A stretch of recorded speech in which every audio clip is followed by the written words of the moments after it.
Good morning. Happy Friday.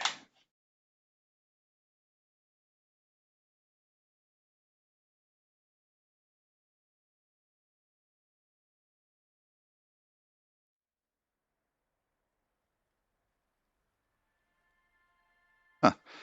Pretzel Rocks, a little app I use for the music, normally has something encouraging at the top. And today it says, "You're as tasty as chicken nuggets."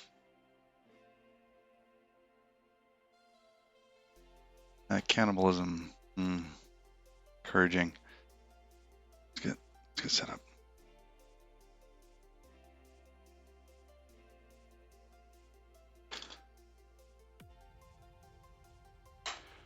There's my little phone stand, which is really just a repurposed business card stand.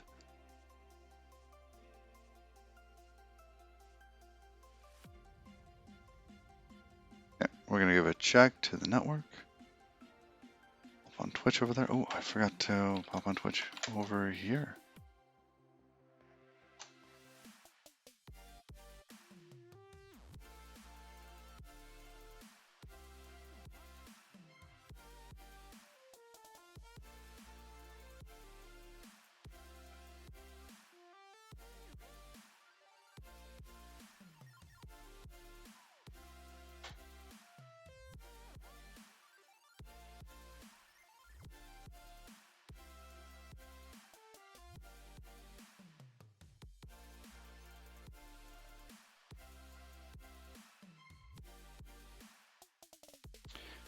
This morning I was watching some little Vim tips and tricks.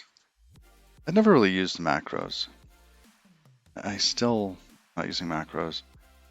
It seems like it would be a really good thing to jump into.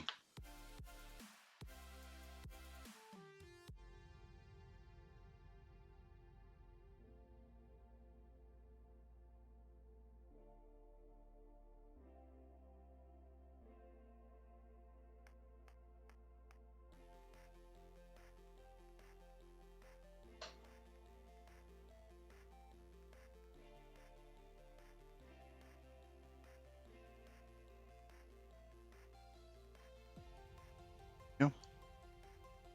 Oh, it's Friday. Sweet, sweet Friday. All the promises that the weekend brings.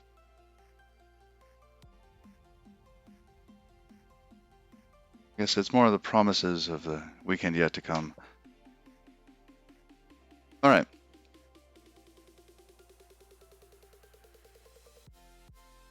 What am I doing here? Ah, I had those. And the window larger. I try to have the stream set up so that the text is really easy to read. I know not all of us have really young eyes. Okay, let's pop that off there. That's good. Table preview.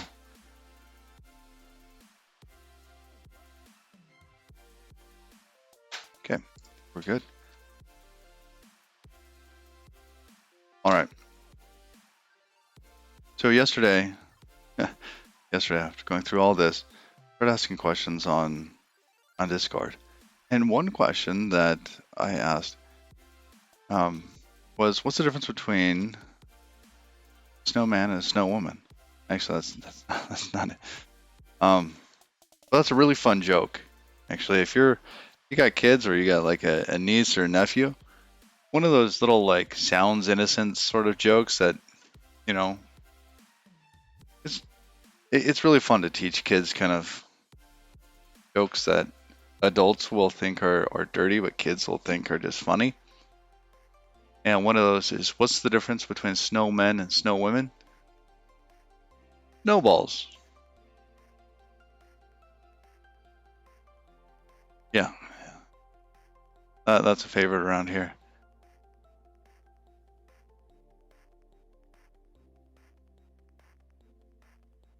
That's a favorite. Snowballs. All right. So what's the difference between GD native core and GD native bindings?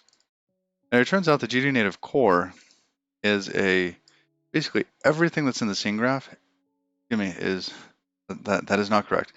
GD native core, everything in the API that is not derived from object. Okay. Everything that's not derived from object.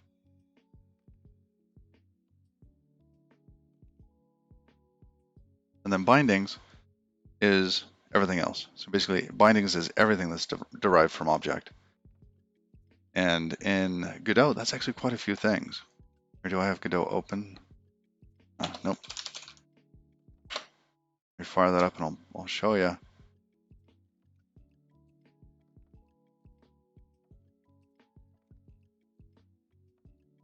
Hey, Mustafa, how's it going? Been a while. Good to have you. So here's basically everything, Godot. Right. So GD native, GD native core is everything in here except for that, which also includes some other APIs. I think it's just, yeah, global scope, all of these things. I think global scope has things like string functions and stuff like that on it as well. Oh, yeah, the global singletons and JavaScript. Yeah, that's not existing in mine. So I'm stripping all that out. Yeah, and then GD native bindings are going to be all of this stuff. There's a lot of stuff. All right, so that's the difference. Mustafa, you looking forward to the weekend? You got any plans?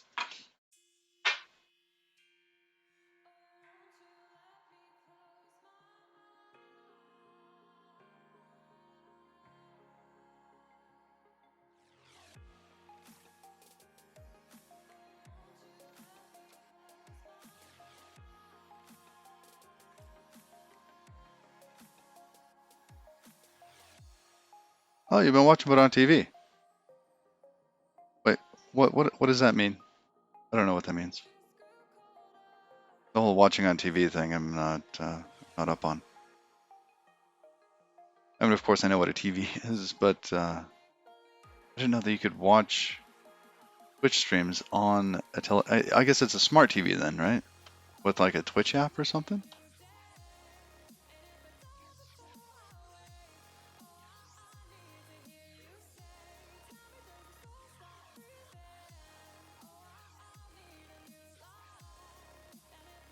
So, now GD native core and GD native bindings both use bindings generator. They have some things that are shared. Yeah, hard to chat on the Android TV app. Yeah, I believe that. I've got like an ancient smart TV, and yeah, that thing's slow. I think it's got like the the Yahoo widget set in there. I had a buddy that worked on that stuff. These things here are Kitty tabs, actually, because I'm using the Kitty terminal instead of Alacrity at the moment. But yeah, these are different shells, which gives me a lot of the feel of Tmux. Good question.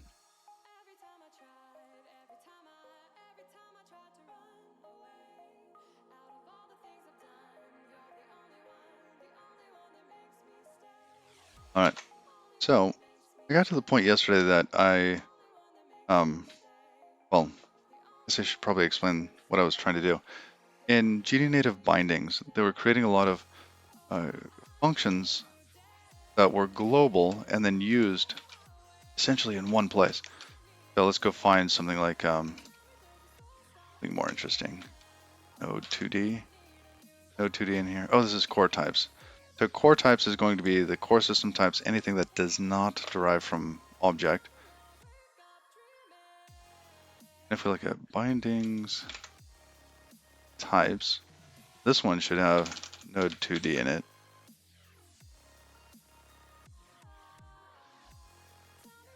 The node 2D.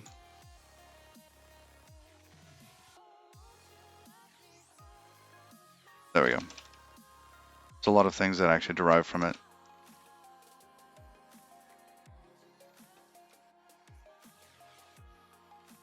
Gonna bounce around real quick. Okay, so here's a good one. Translate. So this translate function used to be one line. It called a global function that was provided in a different crate. No, it was in the same crate even. That's right. One item 2. I don't know. It's been a while since I've used item 2.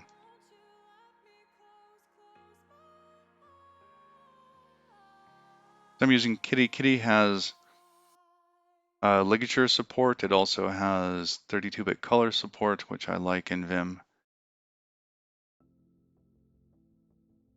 And and I can strip out the border. When I stream, I don't stream the border, and I don't configure OBS to clip, like to just have a subsection of it.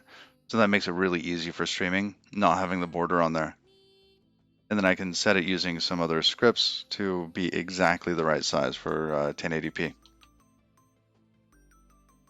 So in here, I've also got this. Oh.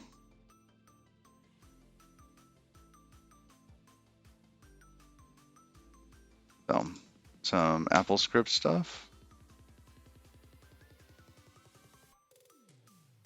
And because I'm actually using a high DPI monitor, and OBS doesn't quite understand it, I set it to half the actual resolution so that when OBS captures the pixels, it doesn't understand high DPI. So it's actually capturing them 1 for 1. So I have to set it at half. Yeah, this is not filling up my entire screen. It's actually a window on the screen. Yeah, item 2 has true color.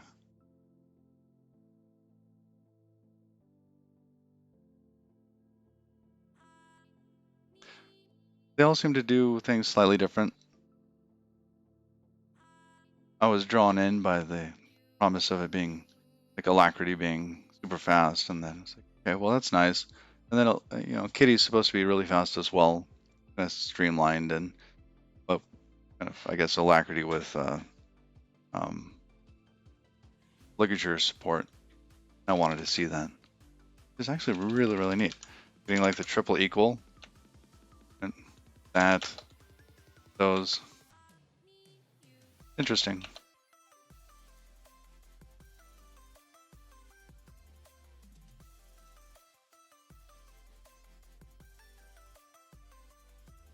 All right, coming back here.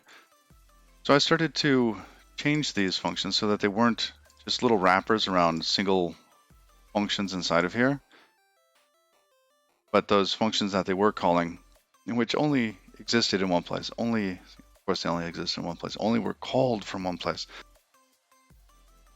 would be available here. So just moving the bodies, getting rid of, goodness, huge number of functions, trying to make it so that it compiles slightly faster. And in the process, learning about Rust FFI stuff, plus a little bit more about the Godot Rust bindings, which I've definitely done. All right, so let's get this looking prettier.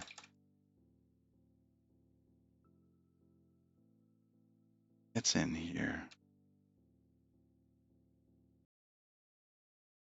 Where was it? Was it in lib? Bindings generator. I thought it was in lib. Is it in methods?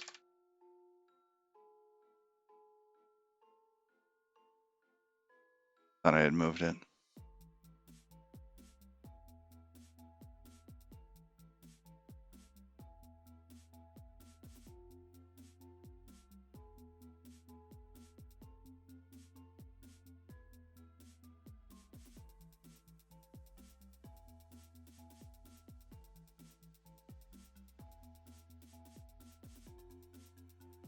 Let's search for something that's probably in the function.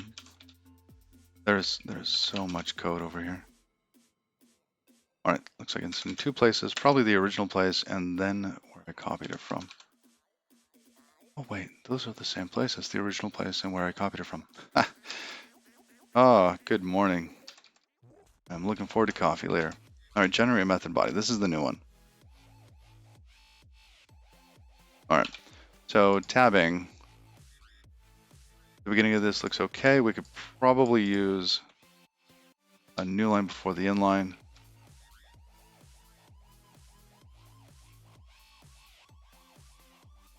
Let's do that. Bump this in. Okay, this will give us a new line. And this is a neat Rust syntax. I think you can basically use whatever you want as the token here. Instead of the pound sign, you could use something else like curly braces or exclamations, stuff like that. I think it'll work that way. Maybe not. Are there limitations and I just chose a bad one? Anyhow, that'll give us a new line.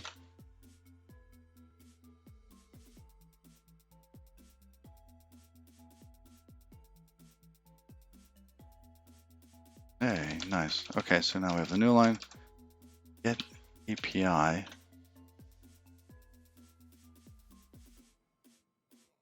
Generate body. Get API doesn't need to be on its own line there.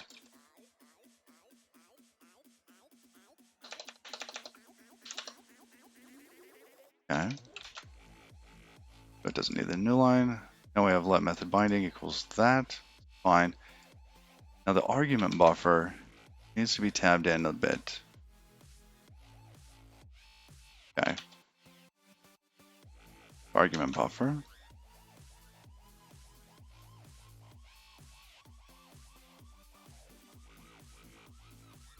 Now what's going on here with this array? Let's see. So the argument buffer is an array the size of 1. I guess we know from the api.json file how many arguments they're going to take, and they're all going to be const pointer void c void. All right, let's get rid of this space here on line 105,927. Yeah. So left borrowed variable name as blah. Const pointer as const pointer.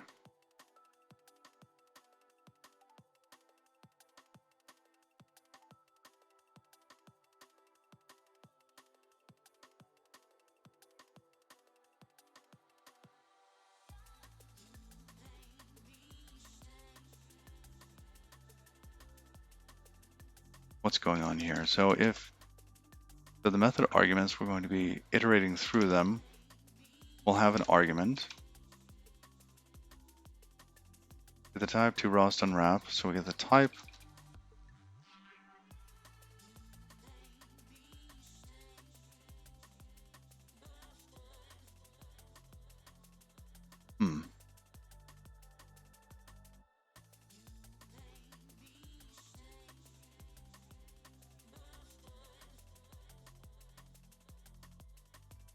Let's see if that exists in this file. It's not in here. Interesting. Okay, we'll have to figure out where that comes from.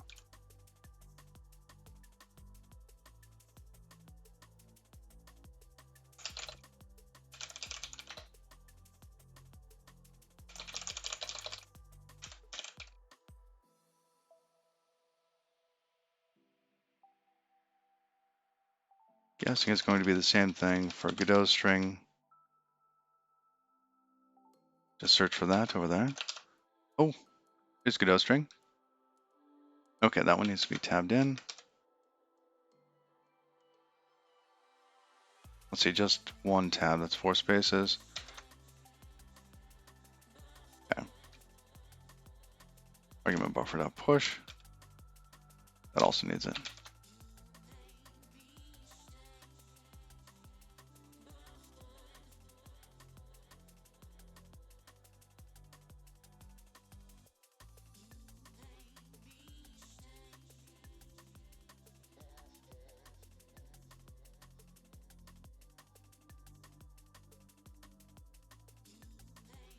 Interesting. Where is let mutable argument?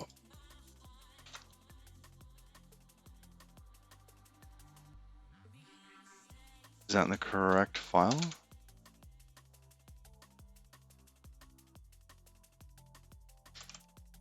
It is.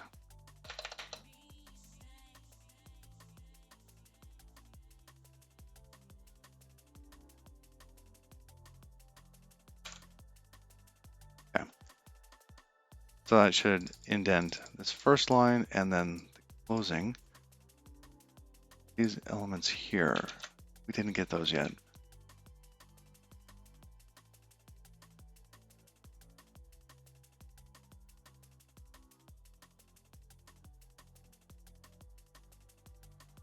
Oh, where are they? Let name, yada yada.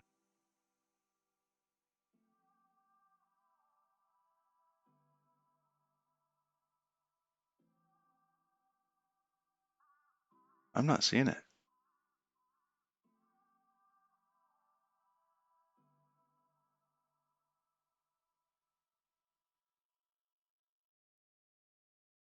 All right, we'll come back to it.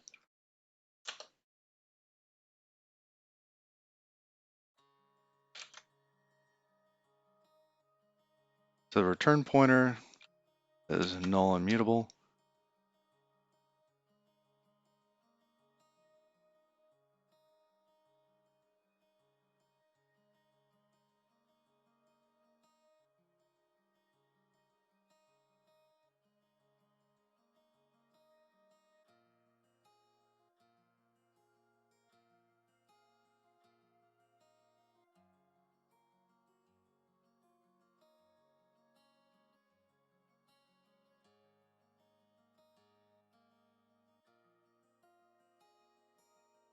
This function, I think, is shared between the new function and the old function. Double check that in just a moment. Okay.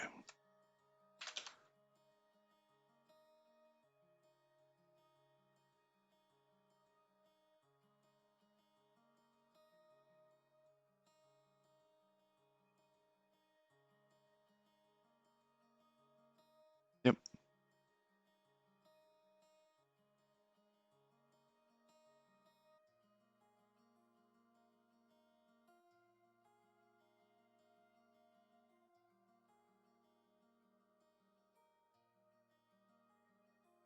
All right, that's indented. Now about what? Oh, this is the function call itself. We're going to do a pointer call, giving it the pointer, object, argument buffer, and then where to return the value. Later we drop it. Okay. Well, let's do drop. Drop should be an easy one. Ah, this one too.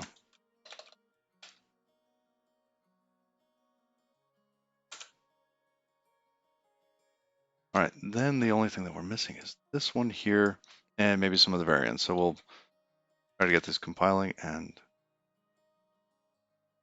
do a kind of a visual check just to make sure that we got some of the other cases, and then we can look at that and fix me.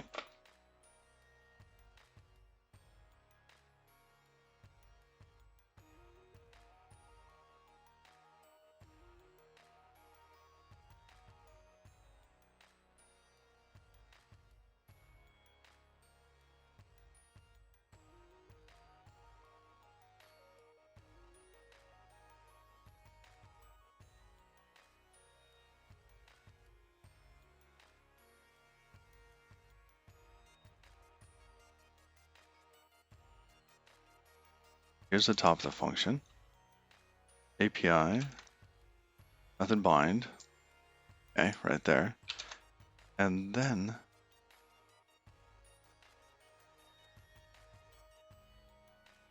if we have var args,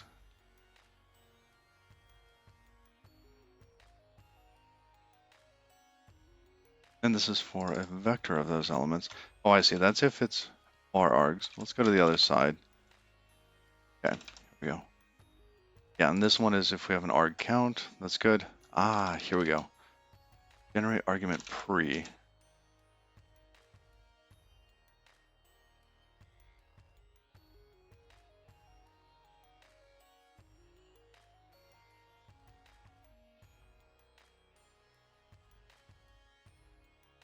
Okay, I think that got it.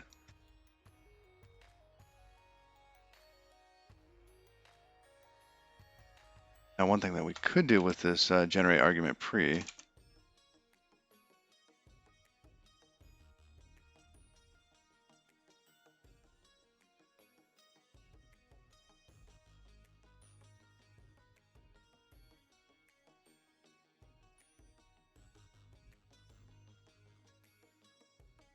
So we're using right line here, so we're always going to get a new line at the end.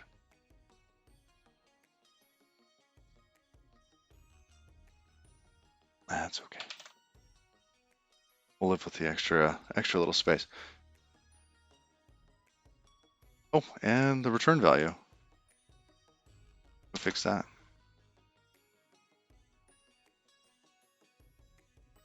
Generate return post.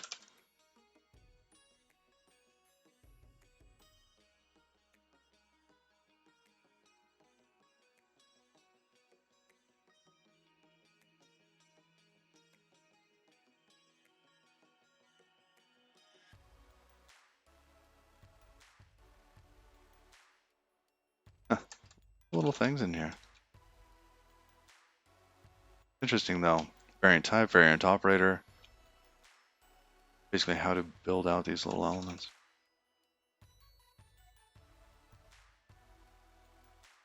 Oops, not there yet.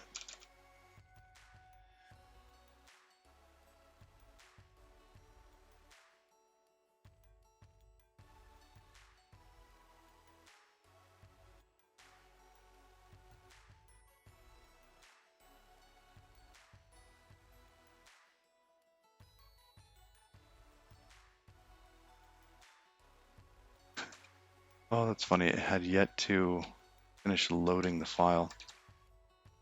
Gigantic file. How many lines? 200,000?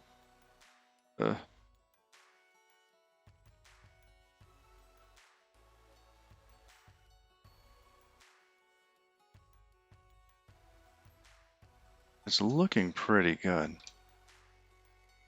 What if I missed a case? I mean, there's this unsafe bit here. Cast.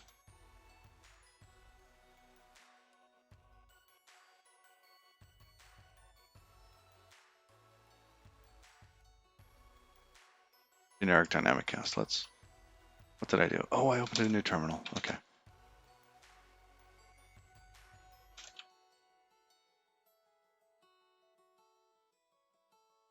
There we go. About that one. And what's with the double paren there? Oh, that's not needed.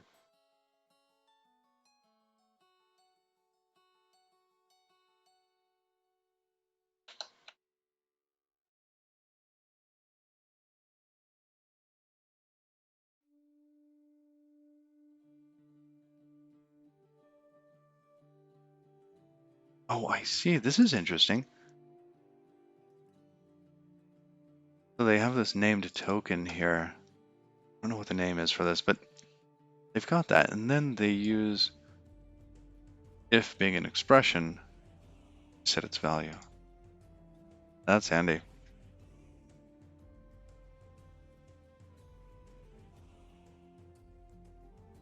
course, it's not going to break anything for it to be like that. Let's get rid of it anyways. Uh-oh. 2. We have init ref. That ends there. Oh, that's not going to be good. What are we closing here? Red, and then, yeah, that one's not needed. Actually, Vim's having a really hard time finding the matching brace for that.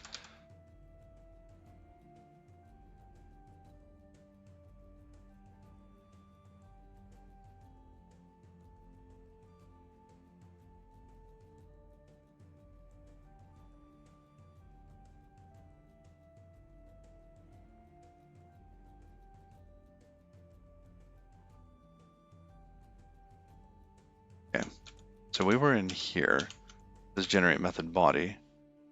And generate method body should not have anything extra at the back end of it. Good, it's not closing it. Who calls generate method body?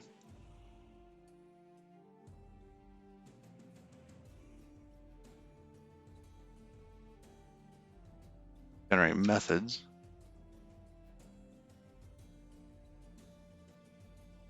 And why does generate methods close this? Is this, say, does this generate class stuff?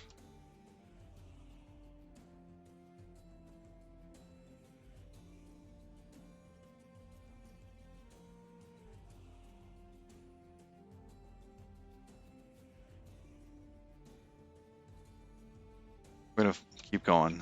It might be this one. It could be another one.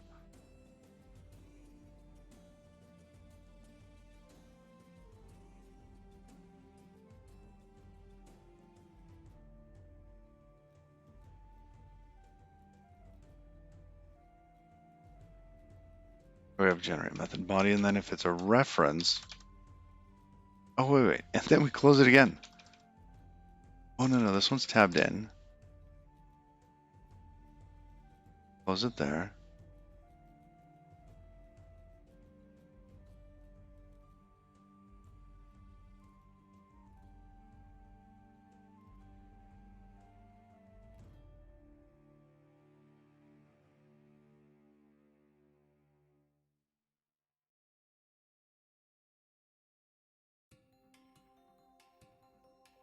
This is the one that's supposed to close the class. Generate methods, yada yada. Generate dynamic cast.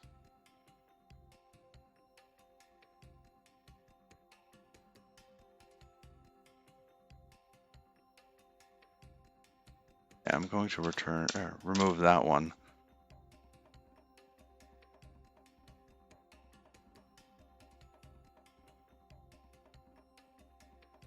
Give it a moment.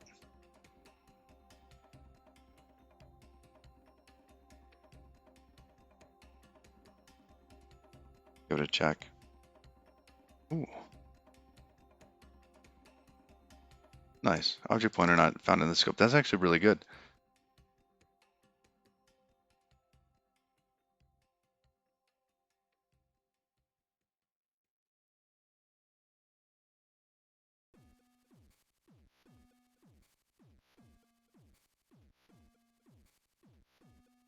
All right, which one is that? That's for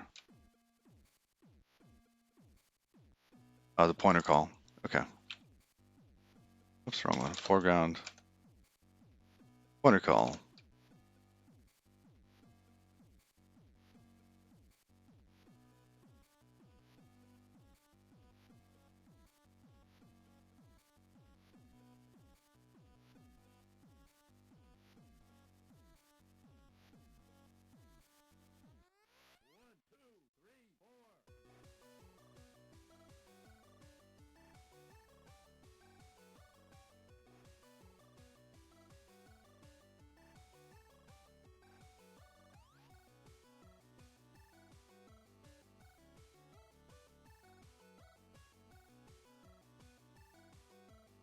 All right, where's obj pointer?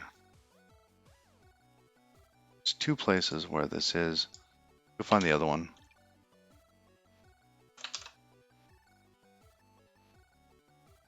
It's two.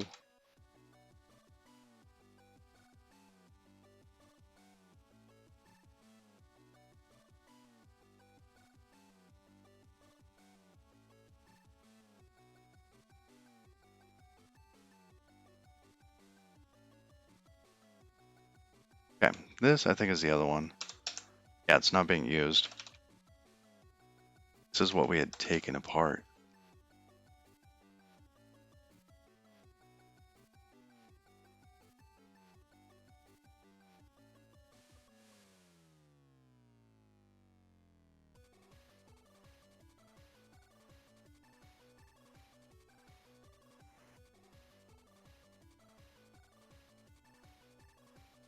So object pointer was probably declared up here before that, before this.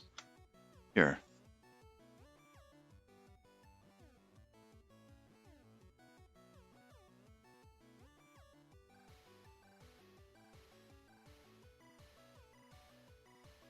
What were we passing into this?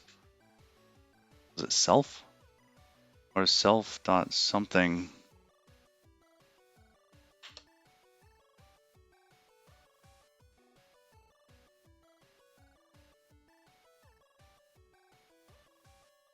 There it is. This one right here. That's it.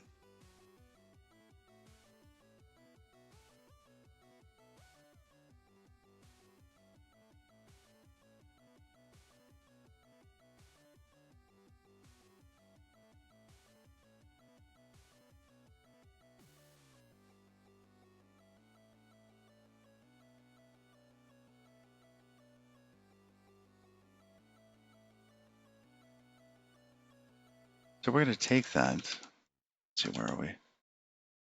Here's object pointer. So we need this local to the function. See where the first, oh, come on, go back to marker C.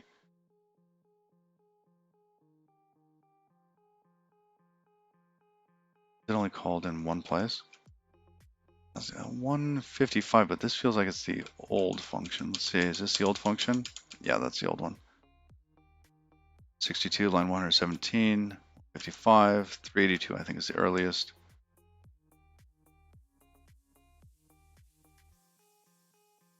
Yeah, that's it. Oh.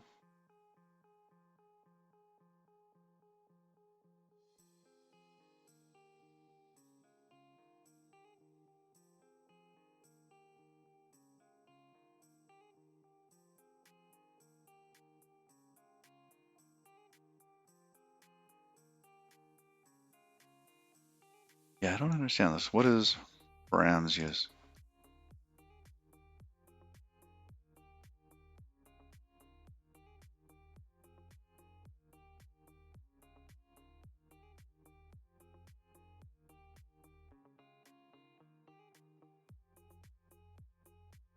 Oh.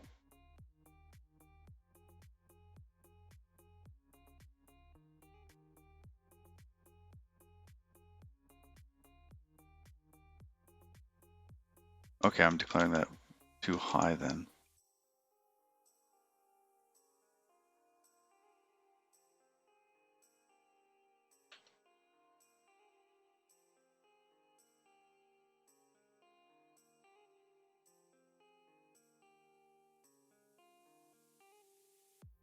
That's also not used here.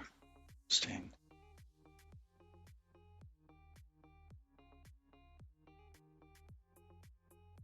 Sorry, it's used in the old function, but not the new one.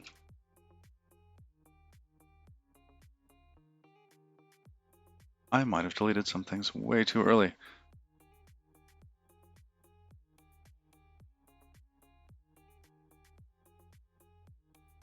So object pointer is supposed to be made available here.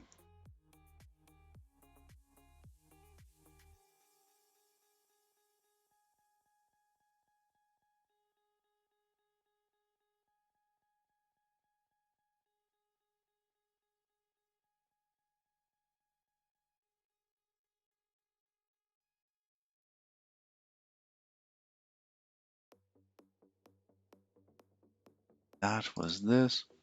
Self.this. So that's some sort of type that we have inside.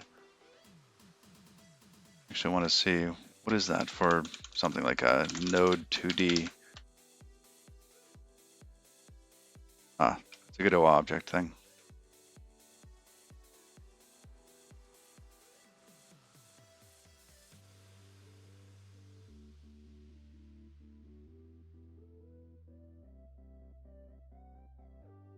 Interesting. So if we have this Godot object, how does that wire up with this params use? Is that inside of a Godot object?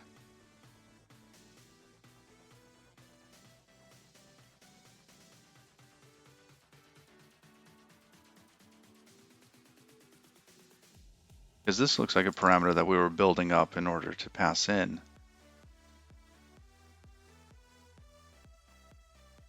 Very possible.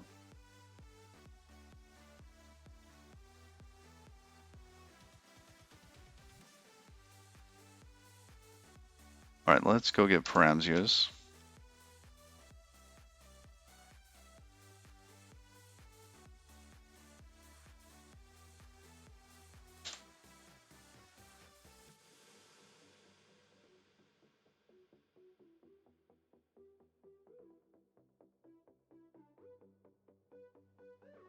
Got a lot of stuff in here.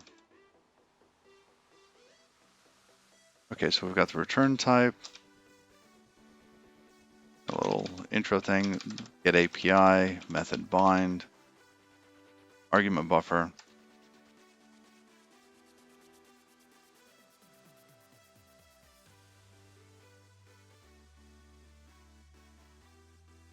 This is the old one. Method name, see if we skip it. Return type.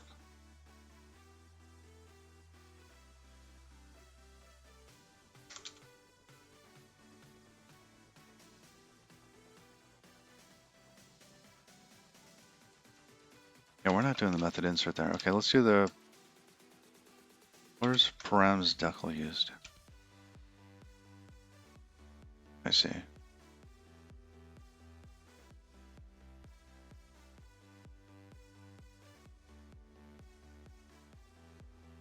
Looks like params use is really just these three things.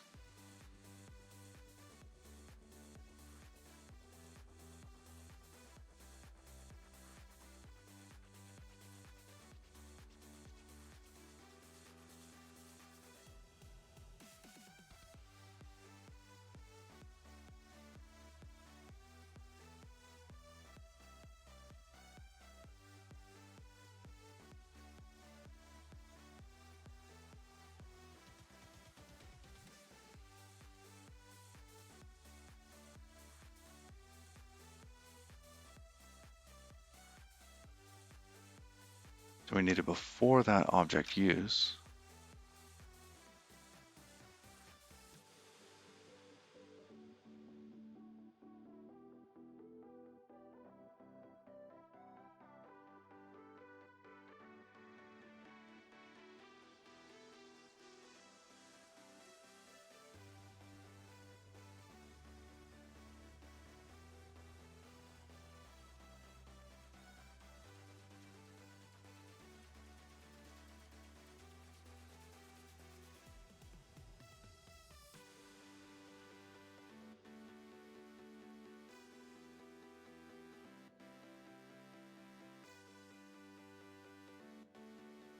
Oh, interesting. This was another way of skipping out.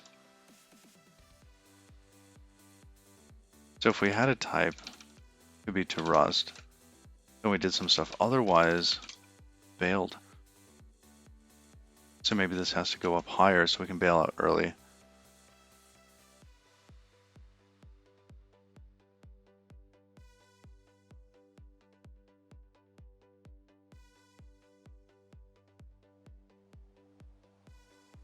Yeah, what did that do? Just go to the next argument, next method? Yeah, that's all it's doing. And here we're just generating method body. Ooh, so we have to pass that in from before. Okay, that's in the wrong place.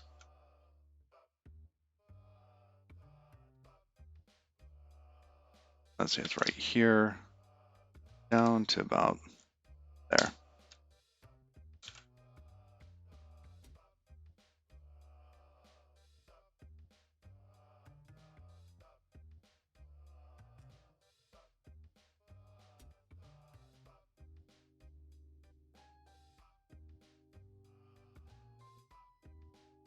This, we already have it out here. Generate methods. Was this this is the old one?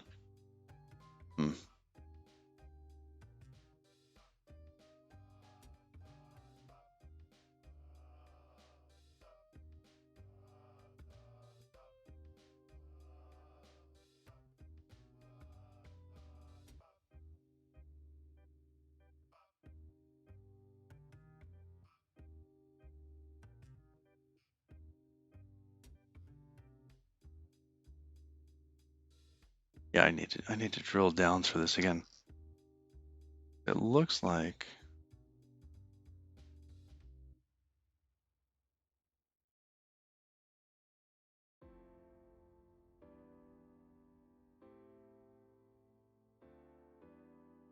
Yeah, we probably need to set that in here. It looks like we already have it. Already here, we have param use.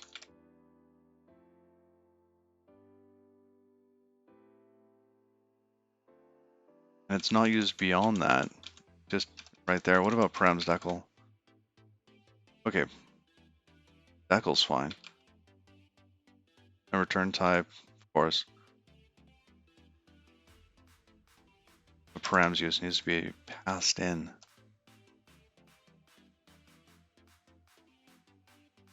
All right, where's our generate method body? We could just put it right in here. Say let OJ pointer is equal to, oh, what was it? This guy, self this, param use.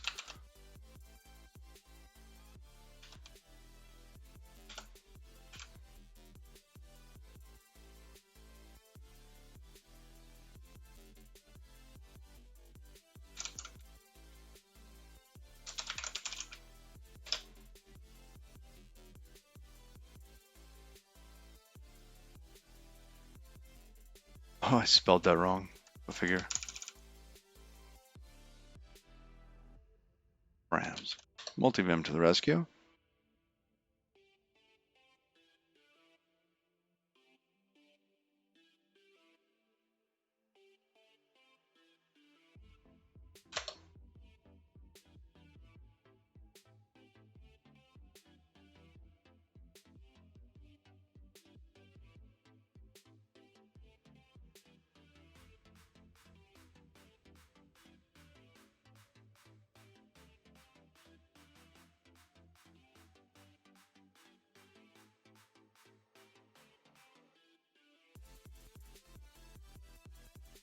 Oh, I see. This is a parameter list. Ah. And params use was a comma separated list of things to append to self.this. There isn't any special like object creation or whatever that I kind of interpreted it as, because these are not double curlies. Okay, I didn't see that. There we go. So here, hey Cat Peasant, how's it going? Hi, your handle still makes me chuckle.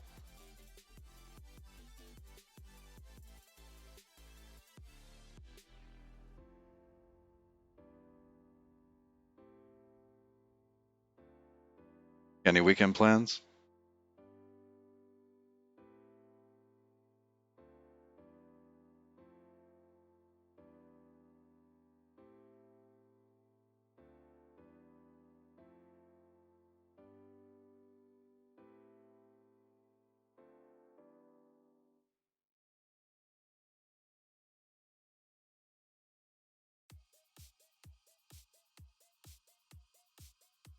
Well, in that case, it's just going to be self.this, right?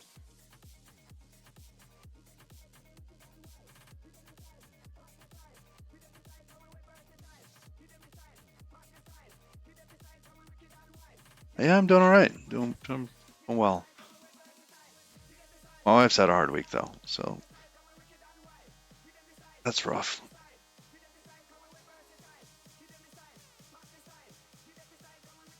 Last night, one of the kids dropped a. Oh my goodness! And what was it? Was it yesterday? No, Wednesday. I had to cut the stream short because he was having an allergic reaction to Benadryl, we think. Um,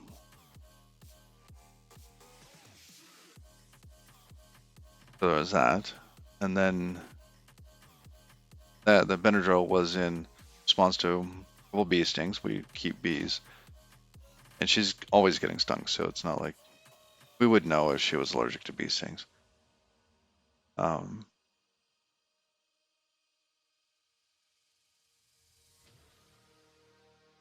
and then last night, one of the kids dropped a cast iron. Was it Cast iron.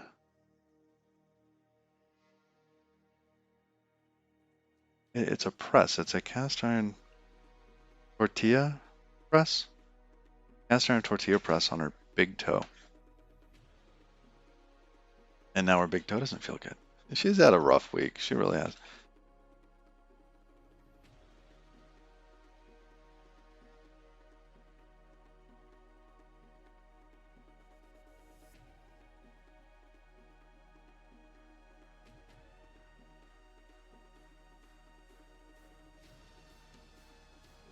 Okay.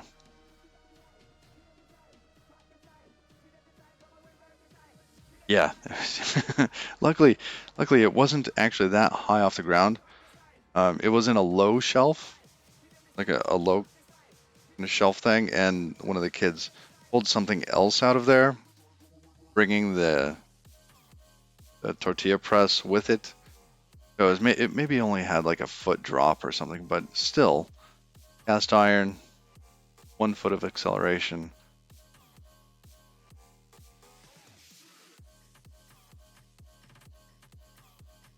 Right. This here, it feels like I'm still missing something. Let's look at this diff again. What used to happen. Oh, you dropped a bowling ball? Oh no. Oh. Ow.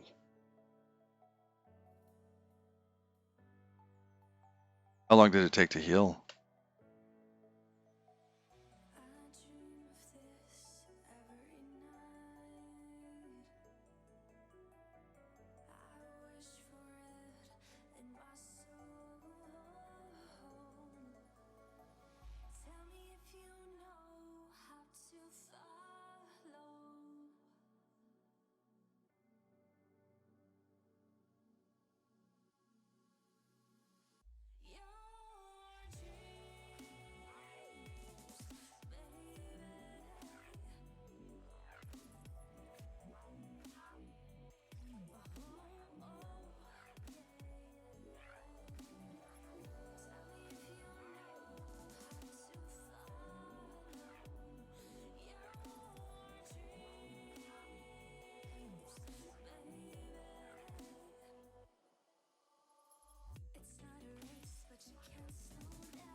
A few months. Oh.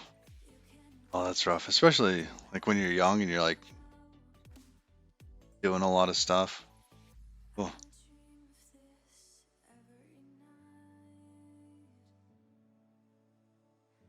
I watched a video on Amazon last night that when I started it, my wife was absolutely, absolutely not impressed with my choice of video.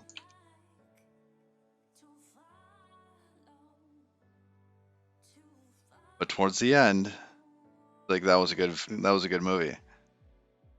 I absolutely love like B flicks, like things that people put effort into and maybe didn't they're not huge stars and stuff like that. Here, I'm gonna pull up the link. This one.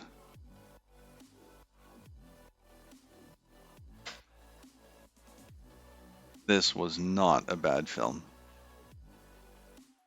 Rated R. Let's see, they got swearing, some drug use, drinking, but in general, not a bad movie. LARPers conjure up a demon from hell by mistake.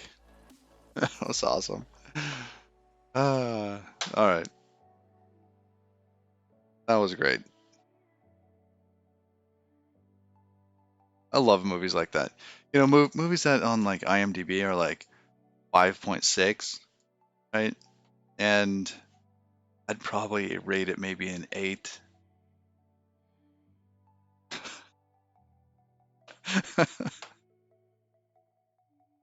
I mean, it's no like Shawshank, right?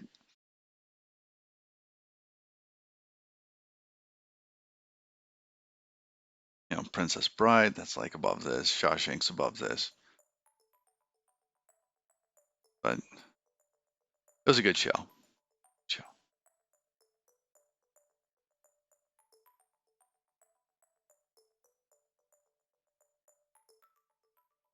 Okay, back to the code.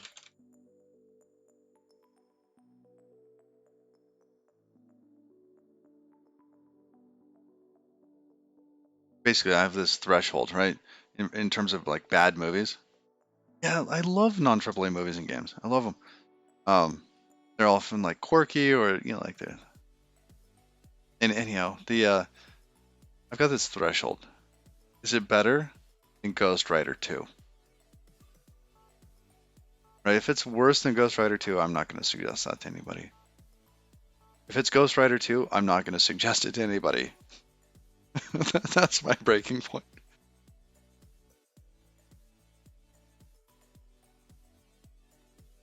I'd gone to a drive-in, and the best thing about Ghost Rider 2 was a scene at the end where Nicolas Cage, he lifts up this kid, he turns around, and I'm at a drive-in, right? So imagine this, you're in the car, my wife's sitting next to me. I probably had like a toddler on my lap or something because, like babysitters, all that, and kids asleep or whatever. And so Nicolas Cage picks up this kid, turns around, and says, "Snack bar will be closing in 15 minutes." That was the best part of Ghost Rider 2. It was awesome. It was like they did some bad lip syncing and it was great. Bad lip reading.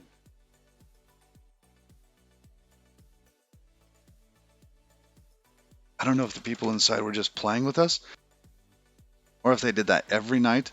I would have gone back to see that happen again. All right. Anyhow, we're over here. Yeah, yeah, what is this called? That's called from here. We're going to drop that. We don't really need it. That goes away.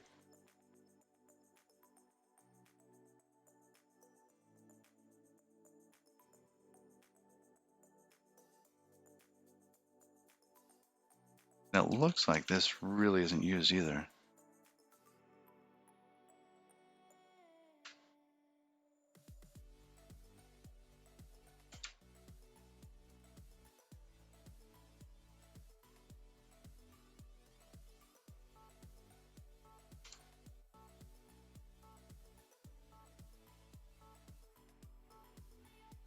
Snack bar will be closing in 15 minutes.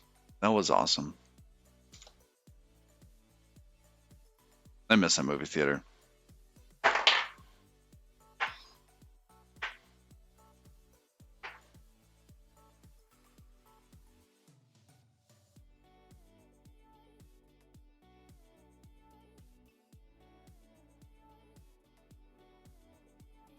Yeah, Geostorm was awesome. I know Geostorm.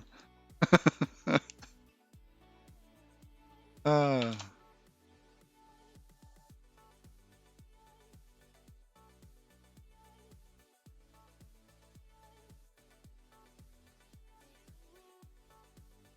and some of these are even getting like money for special effects and stuff. Amazing. Oh my goodness. I watched one the other day that was so bad. It was so bad. It was better than a Ghost Rider. It was incredibly bad. And I couldn't believe it was on Amazon. It was on Amazon Video. And it's called The Lost Pastor. It's this religious pastor, right? Everybody knows what a pastor is. It goes and somehow gets this artifact and becomes a velociraptor occasionally.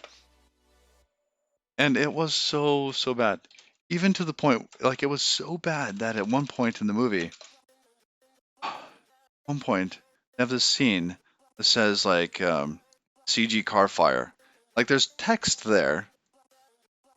Like, there's a scene in the background. You see a parking spot. And there's supposed to be a CG car on fire there. It just didn't come back. Yeah, it's on Amazon Prime. It was so bad, it's good. Their use of like foam and mannequin parts is gloriously obvious. It is amazing. It is so bad, it's good. And it's on Amazon Prime. Kudos to them. That's great. I hope they get a lot of traction. Velocipaster. Again, it's really bad, but it is really bad. I don't think I'd let a child watch it. I wouldn't let my kids watch it. Not my young kids. Maybe my late teen kids, but still, that's it. It was so bad. So bad. Okay, where's this object pointer? They'll have a OBJ pointer in there.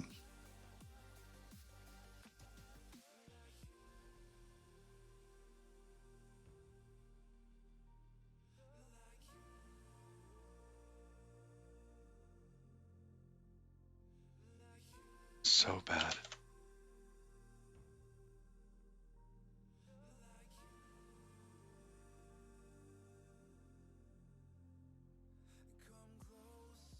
Oh, goody. Yeah, that requires use immutable static. Yes. Oh, it's not on Amazon Video there? Because I know I didn't pay for that. Um,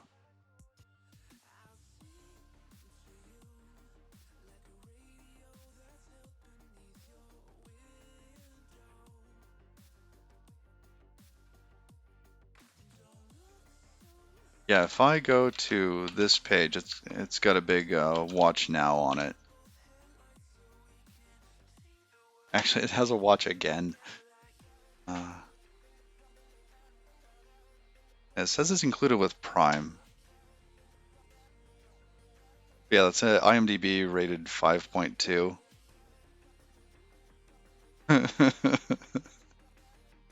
It's so bad. Oh, we have a different catalog. Okay. All right. Well, I wouldn't pay for that. I don't pay for that movie. It's not. Yeah. Mm-mm.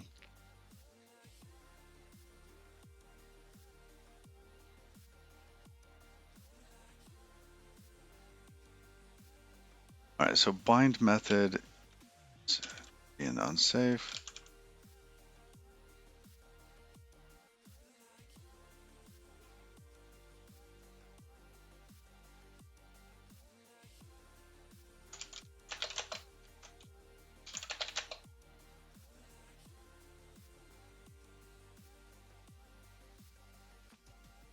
Oh, those need to be doubled up.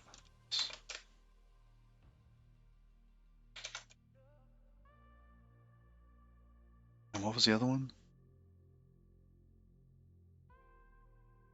Oh, call to unsafe function. Yeah. Godot method bind point.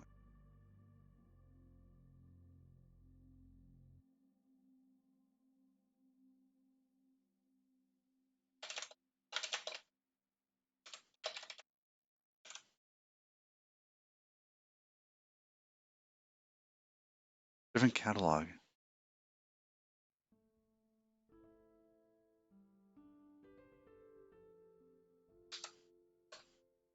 Yeah, you're using the English spelling on that.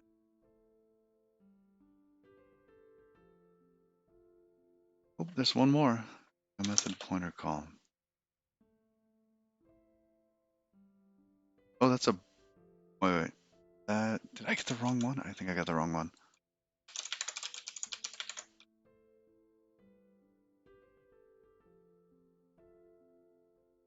Godot method bind pointer call.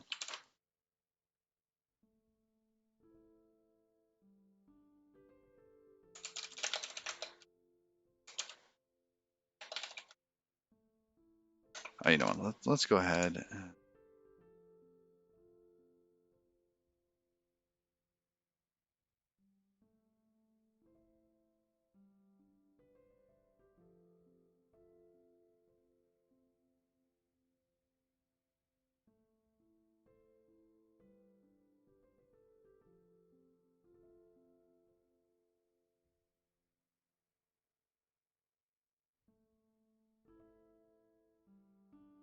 looks like it's supposed to be about there. We'll see.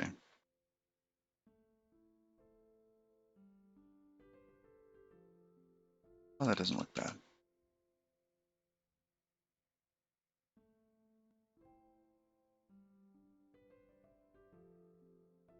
All right.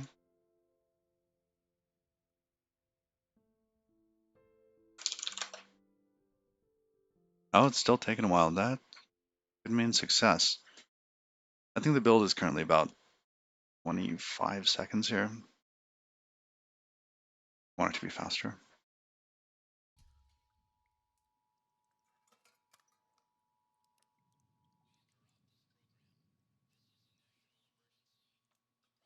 Oh, unknown field.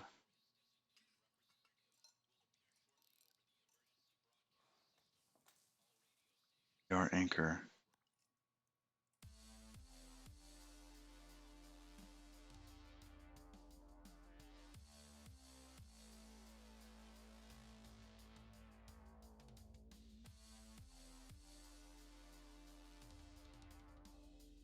Reference isn't in there. I think reference is not object type.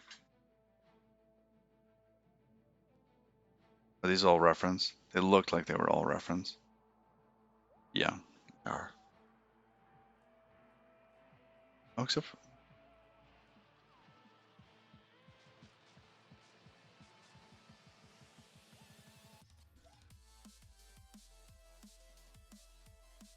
yeah, it's reference init ref everywhere. Is this a manual column? Like one that's not generated? It looks like it.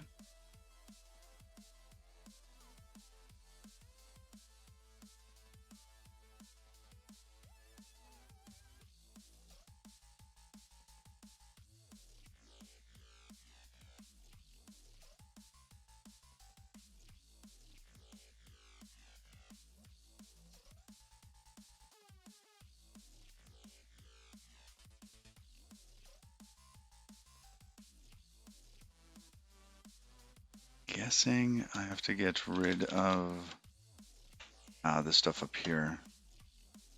Really search for that. Oh, come on. Try again.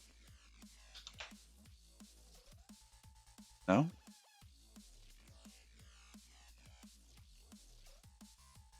I am surprised.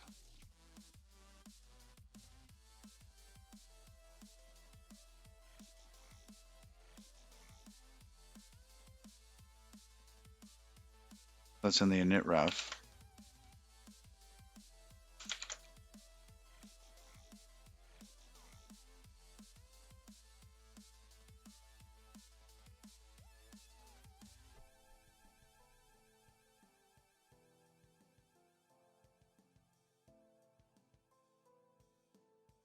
Where is that code? Inherited from reference. Let's go back to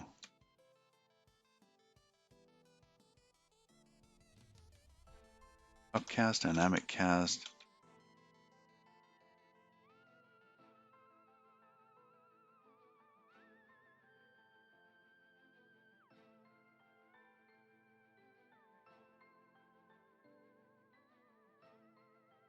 I'm surprised I'm not able to find some of this. Like that. Oh, inherited from reference.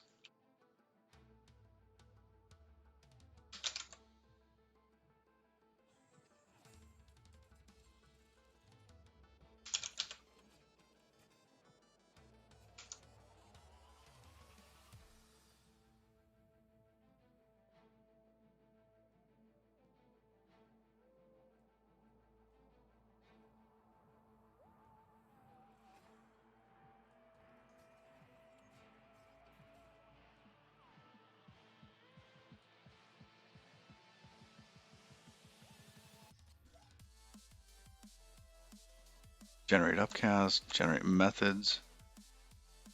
Let's copy. That's new ref. Nope, that's not it.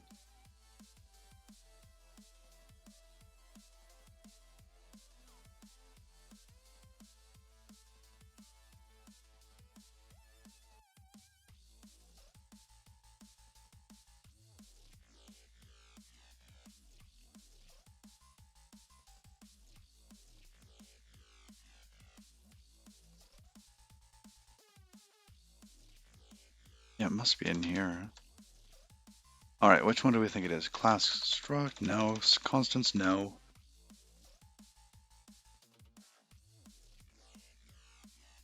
Singleton getter? Nope. I don't think it's that. I mean, it could be here. It's constructor though. It's not it. It's not it.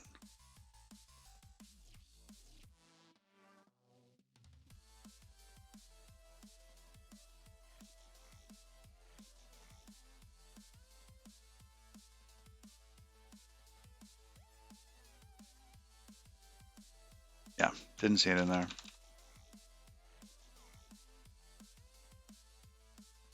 Reference copy. We just looked through there.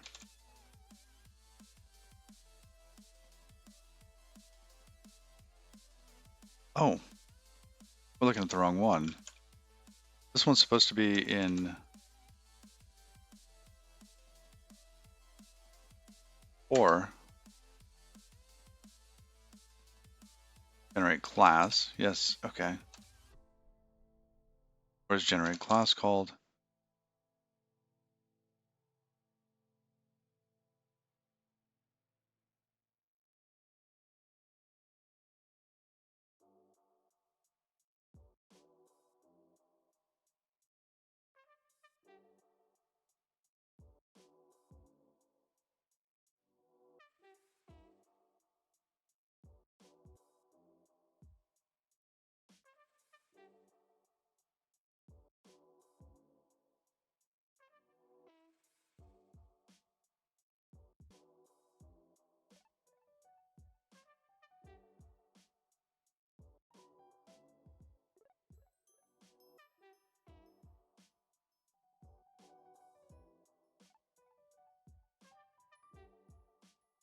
That's on audio effects.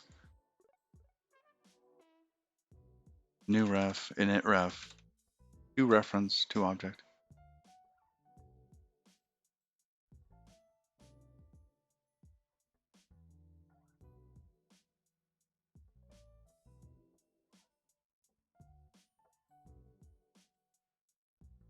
All right, something I've missed. Let's loop back. Method table. No, I don't think it's a method table. Class bindings, yes.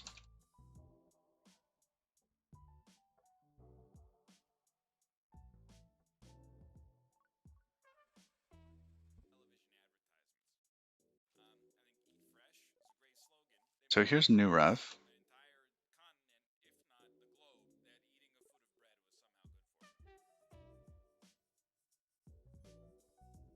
Where's the other one though?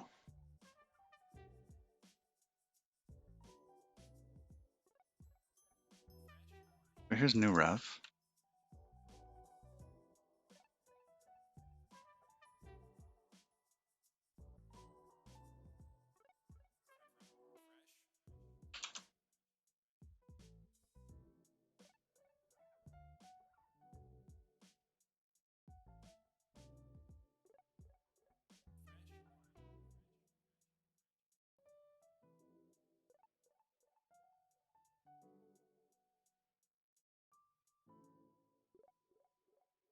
Huh.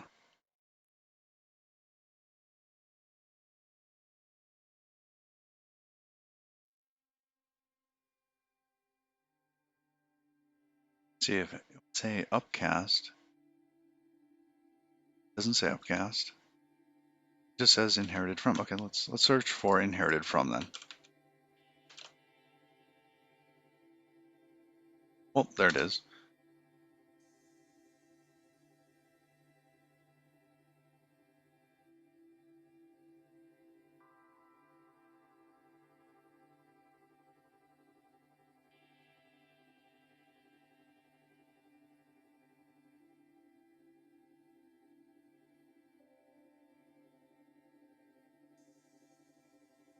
So if it's safe or not, can we generate the method body?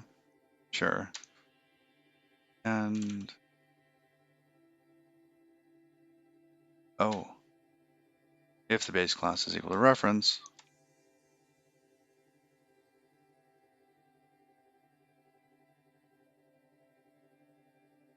All right, this one namespace is going to be generated, and the table name is going to be core method table. That's kind of this here is a little kludgy, but we'll see how it goes.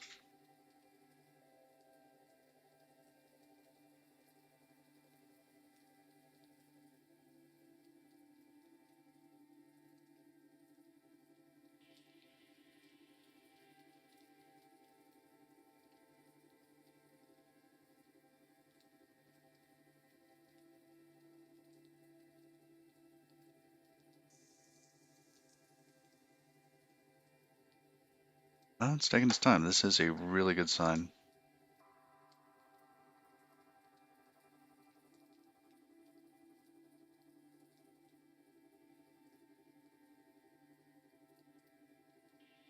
I would be so surprised if this actually worked.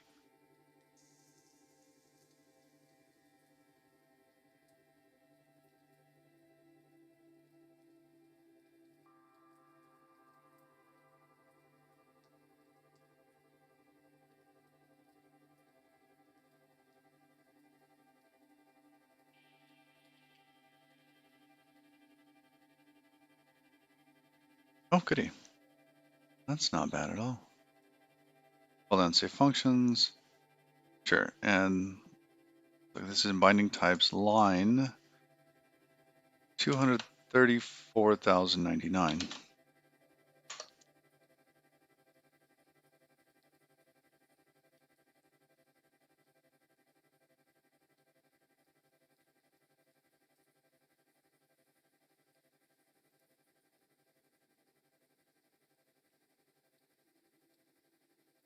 Oh, drop name, drop category, drop script.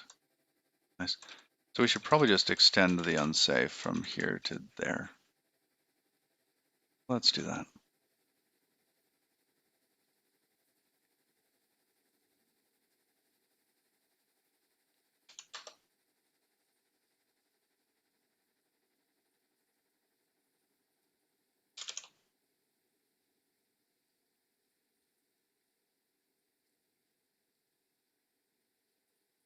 I don't know, if we do that, then we also have to tab all those in.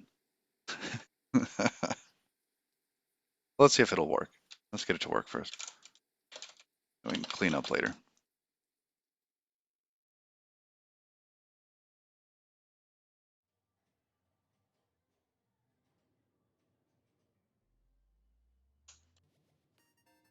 Yeah, and there's the other one.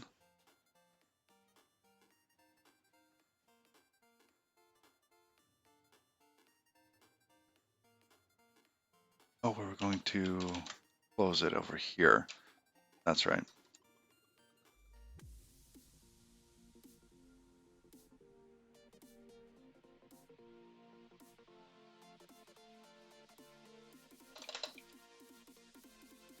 Gonna toss some spaces in here.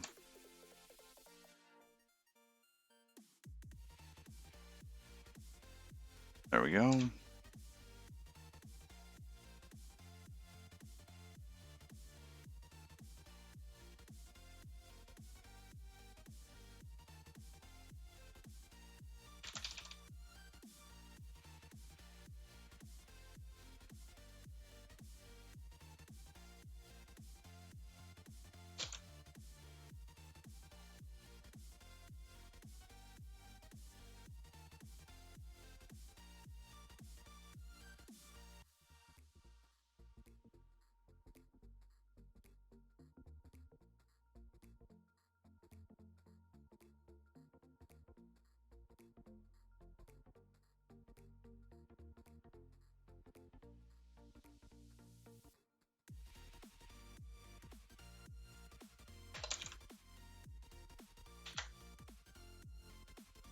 All right, let's see if that took.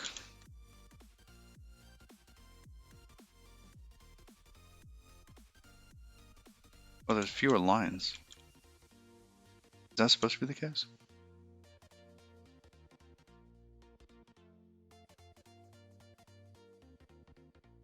Sort of like struct node 2D.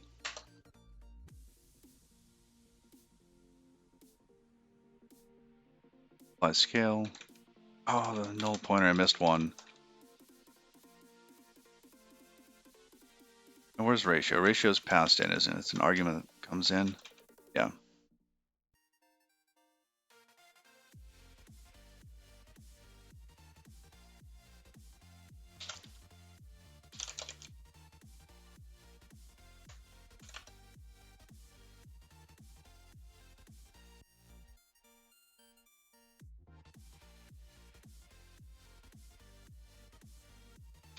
Okay, almost there.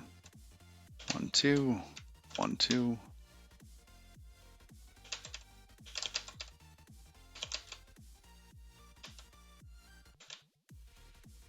Done. Give that a check. Drink some water.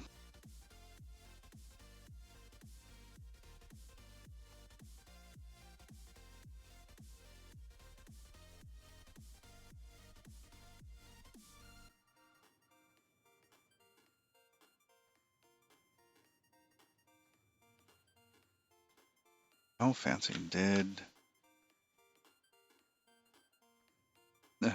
Something's wrong. 4 types, 457.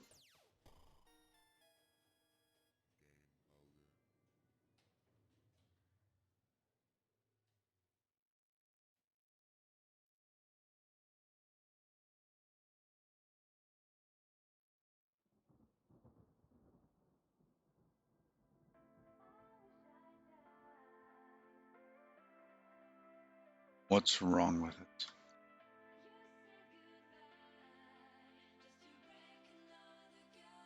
Variant from sys. Blah, blah, blah. Okay, maybe we just make the whole thing unsafe. What was the issue? Oh, the trait bound. Oh, unit type.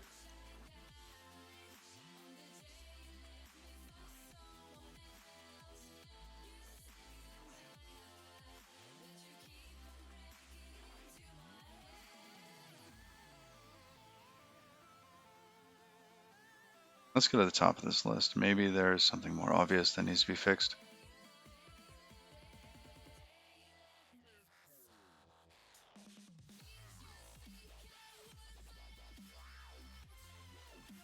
Oh, it contains an unclosed delimiter.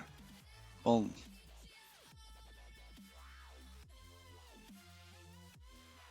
that's the error. Not all this other stuff.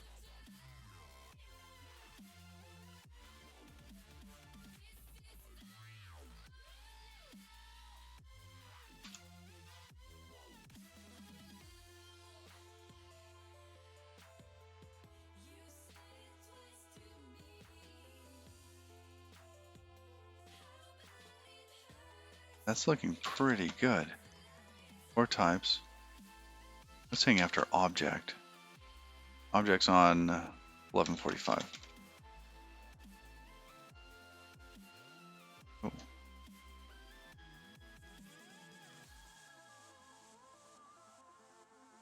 Let's scroll up here. Wow. A lot of stuff. Get signal list. What is this function?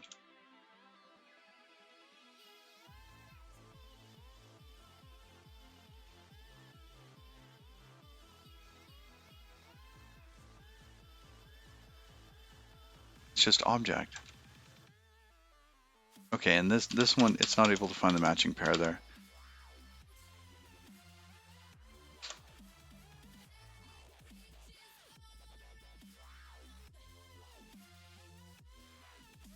Oh, interesting. That unsafe didn't actually close, which means that what I just did.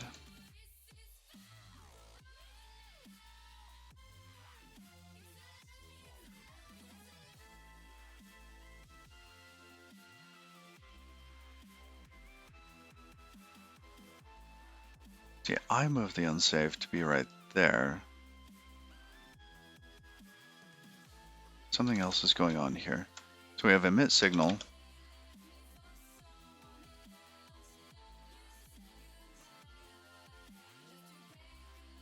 What are we missing? So we have these bits here. Should be tabbed in.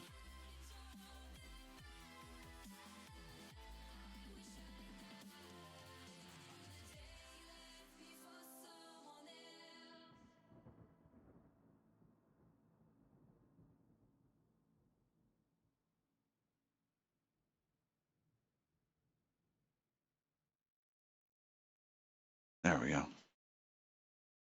Then all of the goats, keep them out of the garden.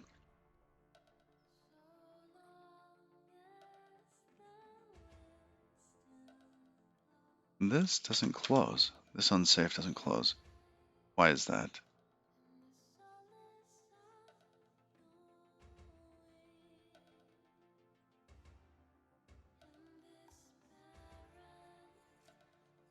See, these should be tabbed in.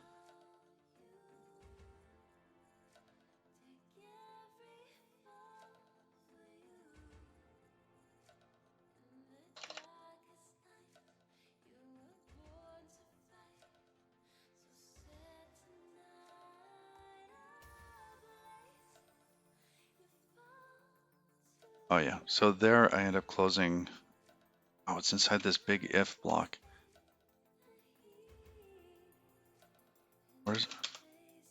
There's the else. And then we have the, okay, let's match that. We'll have to close the unsafe outside of that if. Otherwise, nobody's ever going to find that. It's going to be a nightmare to maintain.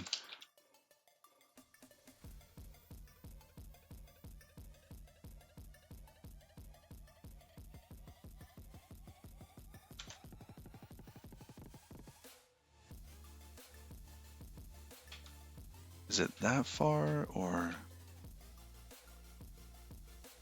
should be 2 tabs in? 1, 2. There we go.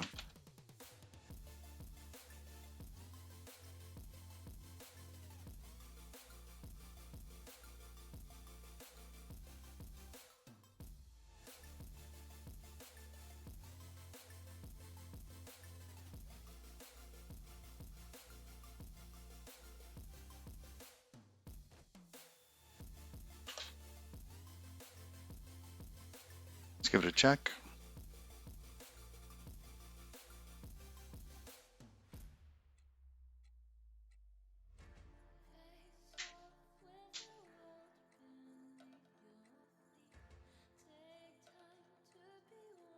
Got some unused bits, that's fine.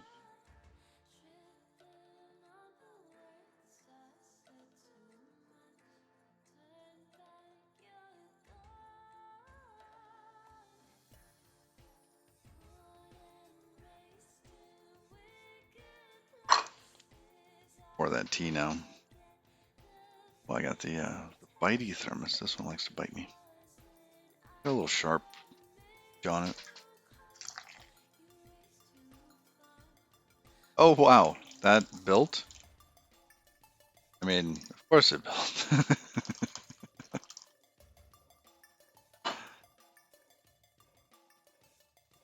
um,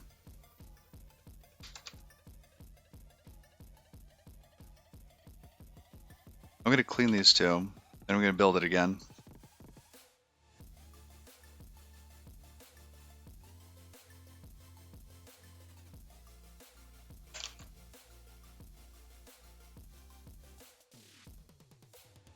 I want to see if there's any timing difference, because I should have a lot less code than it used to produce. Got rid of a bunch of functions, because they were only ever called in one spot.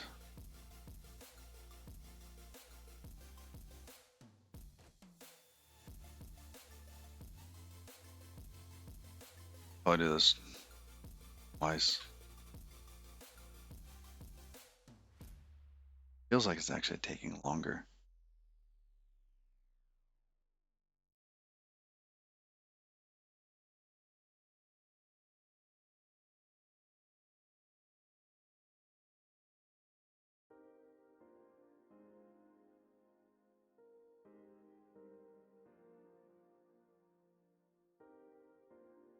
All right, let's clean those two again. Build it. Shouldn't have all the other cruft that it needs to build out this time. Should just be those two and maybe some linking.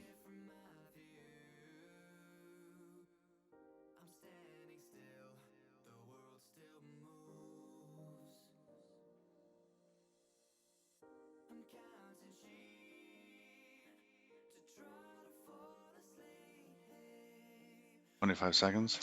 I don't know. Well, it was interesting. I don't think that it was. I mean, I learned a lot through this, how the API works. Oh, car battery. Yeah. Oh, that's rough. Yeah, a lot of modern cars, they just sip on the power. Oh, that sucks. That and car batteries. So, fun fact, I used to do automotive stuff. Um, and in order to recharge the battery from just the amount of power it takes to start a car, it's going to take you like 15 minutes of actually running the car. So you can run a car battery dead if you're only making like 5-minute trips, like short trips. And that's a kind of a gross generalization. So, some cars actually take a lot more power to turn over. But still, usually those cars that don't take as much power also have smaller batteries in them. Um,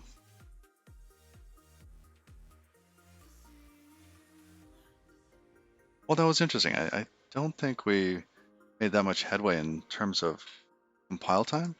It looks like it's kind of a one-to-one. Not much actually changed. Um, but I think what did happen was we were able to get a function moved, but I don't think that's what they will want. The Godot Rust people. Excuse me, I don't think they're going to want the kind of monolithic um, method table. So if we look here, nope, not that one. Binding type, is it this one? Yeah, gigantic method table of doom. So this is like in 9,000 lines. You set it up once.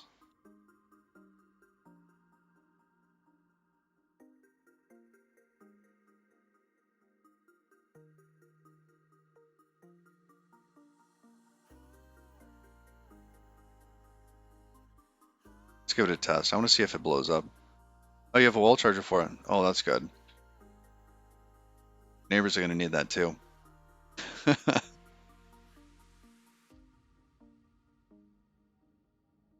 Oh, it's that dead? Oh, that's too bad. I mean, usually you kind of, after something like that, if you give it a slow charge, it'll recover. At least, maybe give you another year out of it. That's too bad. Drained it so much.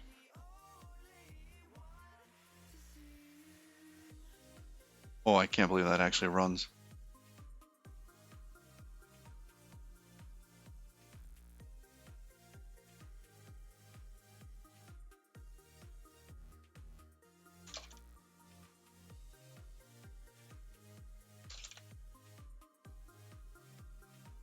Let's go into test.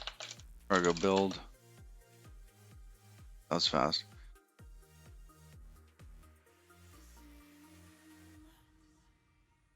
Copy it and then run Godot. Oh, it panicked. Option and wrap on none.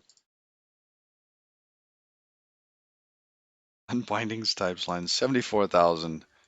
Yada yada yada. Yeah.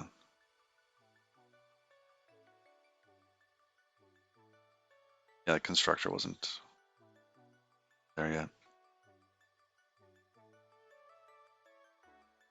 Oh, it's across the road from you. Oh, that's nice.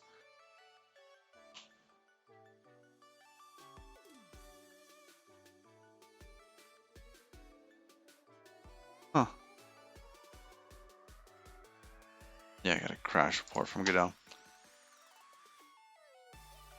Well, I think I'm going to stash this. Get status.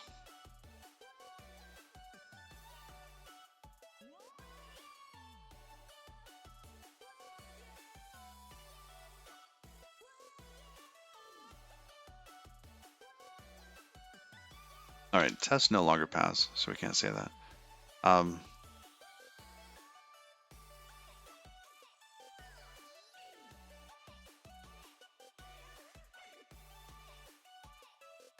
Pointing around.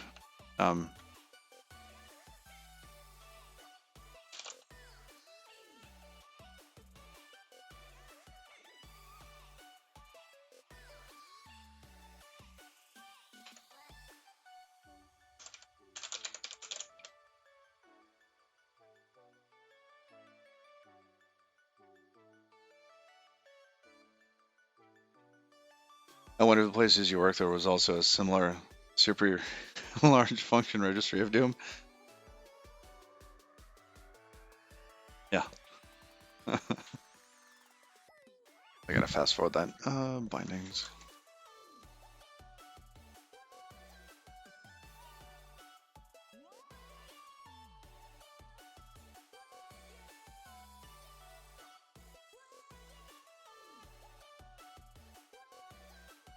Oh, you had to break him up. Wow. Wow.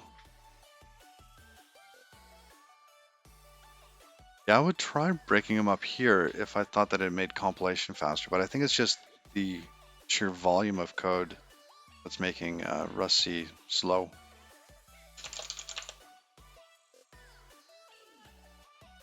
All right, so we're gonna go in the browser because now nights.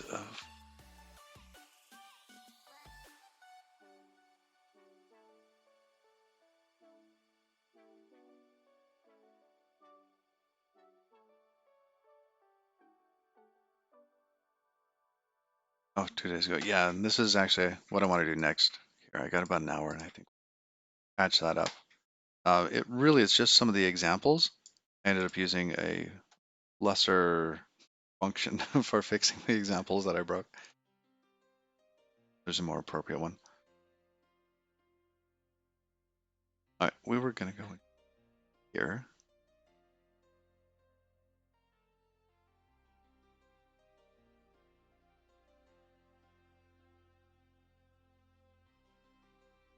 I want to look at this, give it a compare.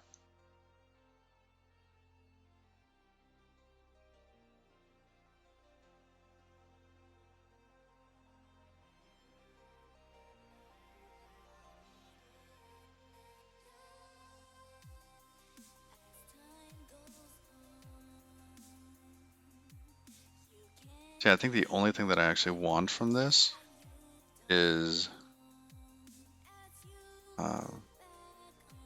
not bind method table.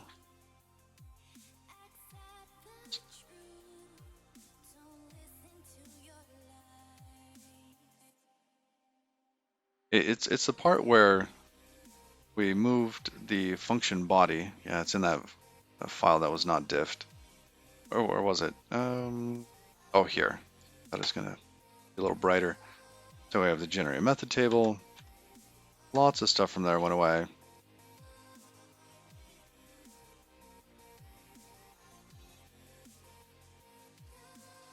Yeah, this here, generate method body. It used to be very, very small. Like it was just that one line that would invoke the function in the other module.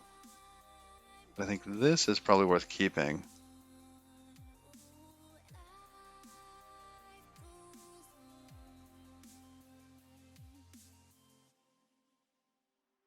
Probably like the one piece in here that's worth keeping. But it was fun getting to that point. I did enjoy this.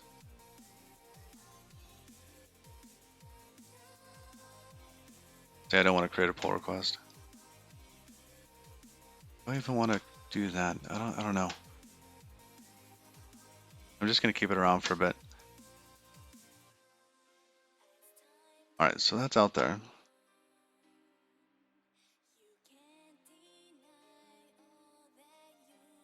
We're gonna go back to Go Rust.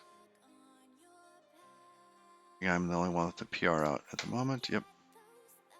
So we're gonna check this out. This is Halsey 300.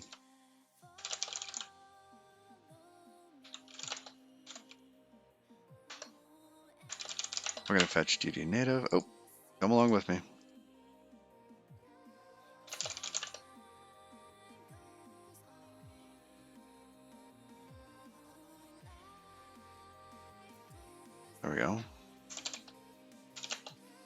Beauty native master.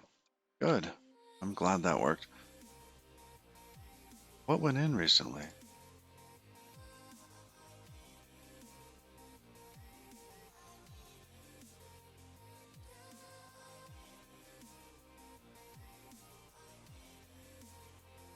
Oh, the dictionary iterator.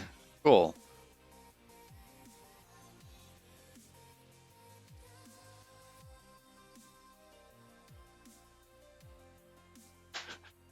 It's fun. Contributors. Hey, number 4. All right, Arafel, I'm coming for you. 36 commits. Oh goodness, you're up there. It's gonna take me a while.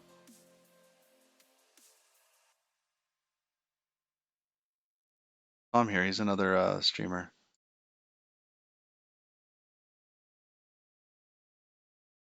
I don't know what his handle is though. I was making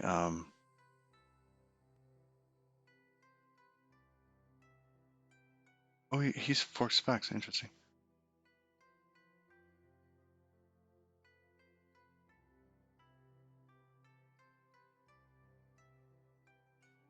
All right, let's get that PR done because it's actually quite a bit of work that I don't want to go to waste. And if we cut at the bottom down here, let's see, any other comments?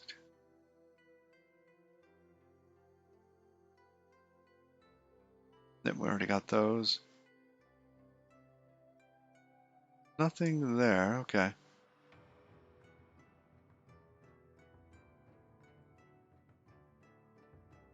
So we're supposed to use map alias instead of decouple. Got it.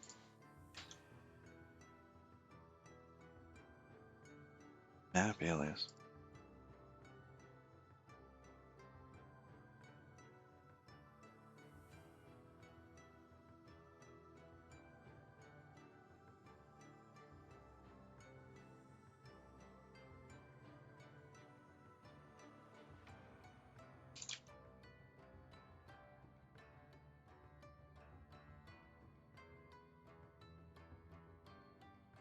All right, so inside of the examples,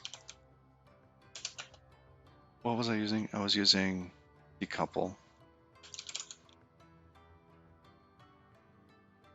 Is that it? Just those? Looks like it.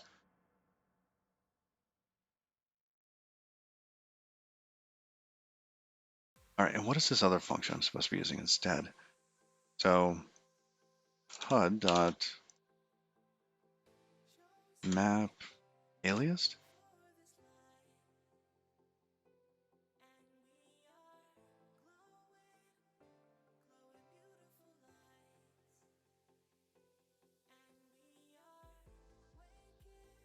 Okay.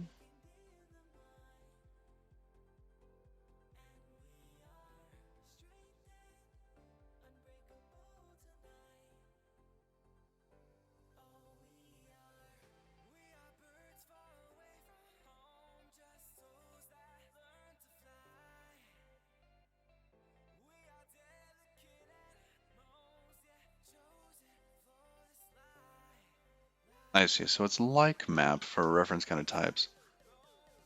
But this one's unsafe. All right. In this case, it might be best to revert some of these examples and just go back and switch them. Map alias instead of map. Let's do that.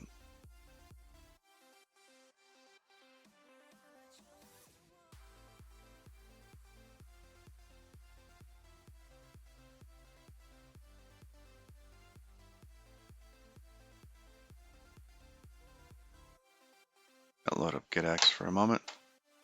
Amend previous commit and kick examples out.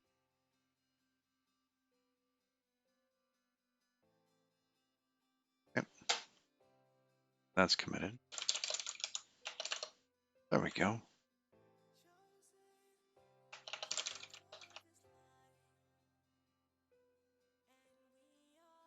You can see that previously they had HUD.map. Gotta change it to decouple. All right. go fix that.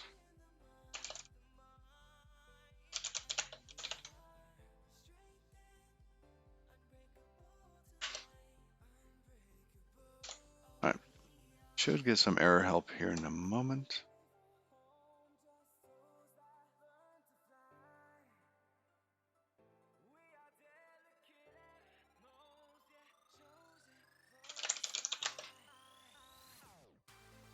$159.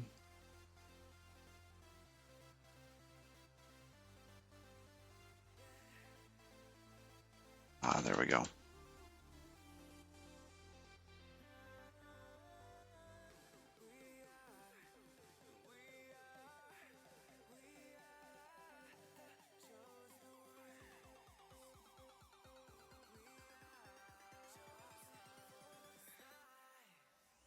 All right, let's give Dodge the Creeps a test run. Godot. Godot still open? There it is. Project. Let's go to the project list.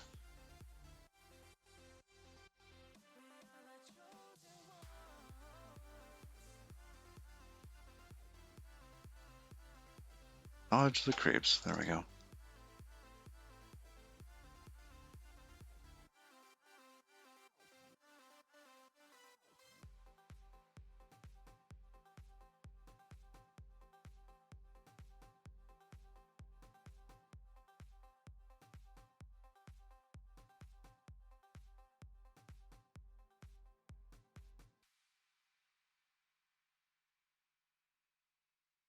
There we go. That's it. That's the one.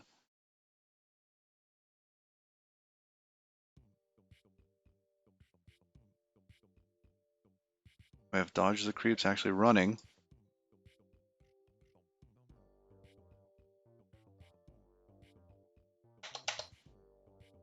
It's not actually doing anything though. Oh, we got the debugger going crazy. Panicked. All right. So something bad's going on.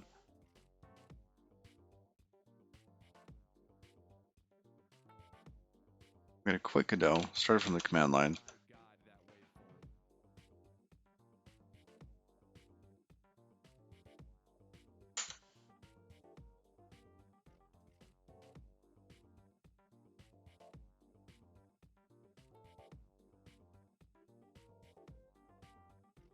All right.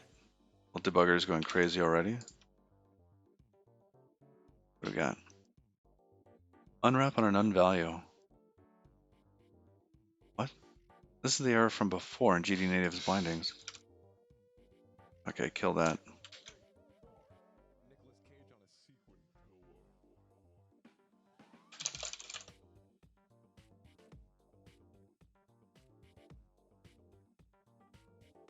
I probably just didn't build it. I only ran check.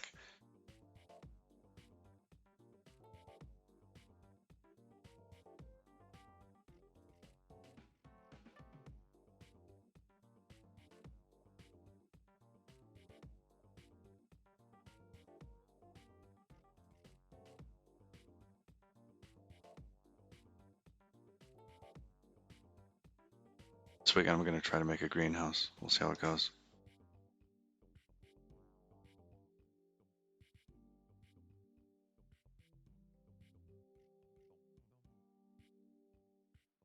I love things like homegrown tomatoes. So good.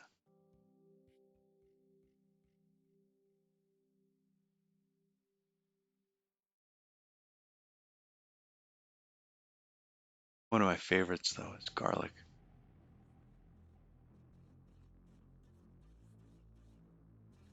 All right.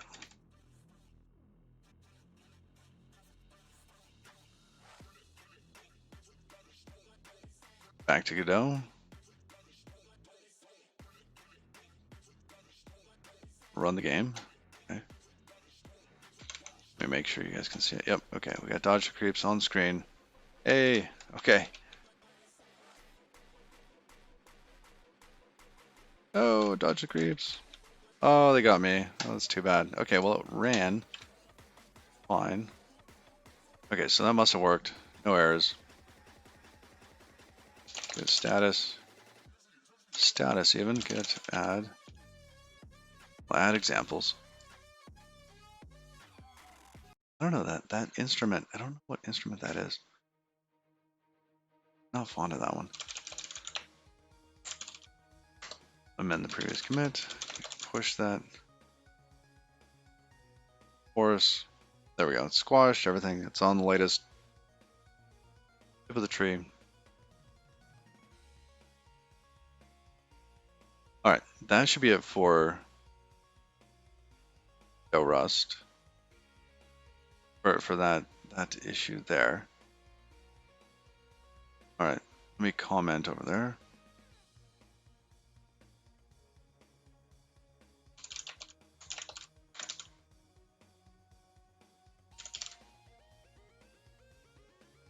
Oops.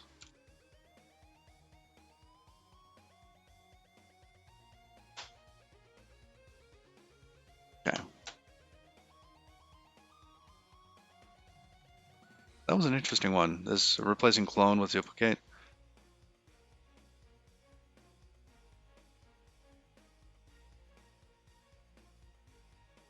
One of the others, so we had been looking at hiding the public interfaces. And this has been getting a lot more traction. Toast Eater's gone through, did a bunch of stuff. That stuff that we were doing earlier might actually make this possible. Make generated unsafe methods private. I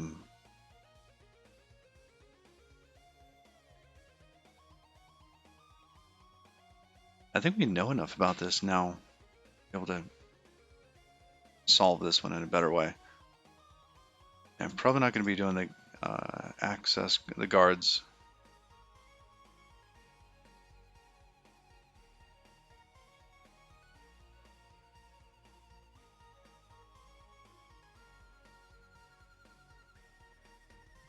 But this one.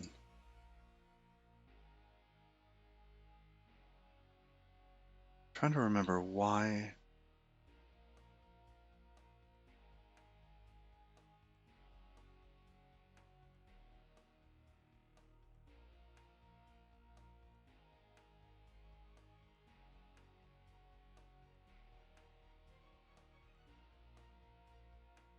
I think it was for the ref stuff that the previous attempt broke down. Git checkout. Oh, do I have a branch for this already? Get status. Don't. Oh, wait, is that private members?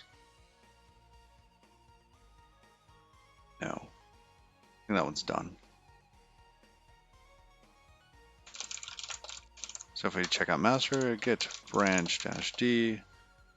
Oh, get branch. Xargs. Get branch -d. It'll delete what it can, get status.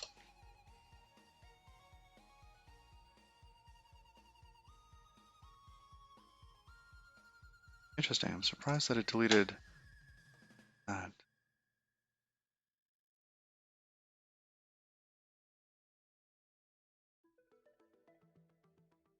Oh, I see. It's been merged upstream, so it's still there. It's just not local.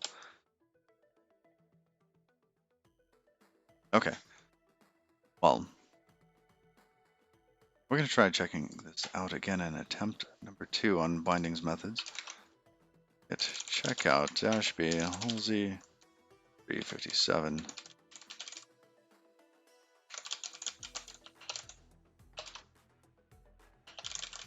It's not origin, it's GD native master. There we go.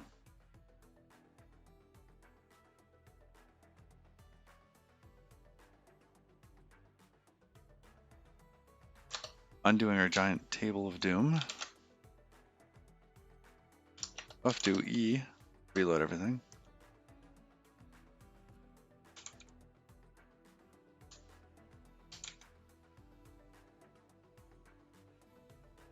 I don't know if Rust Analyzer accept that change.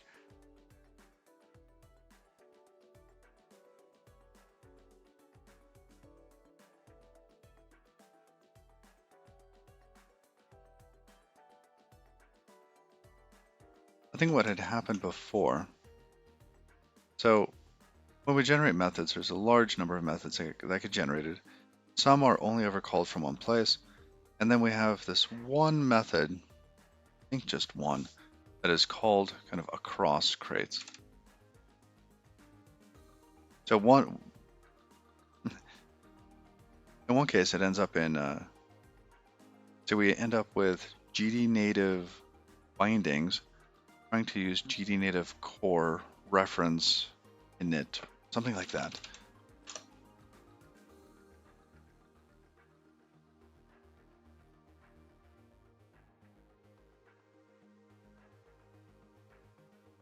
Yeah, see here, we've got sys and core.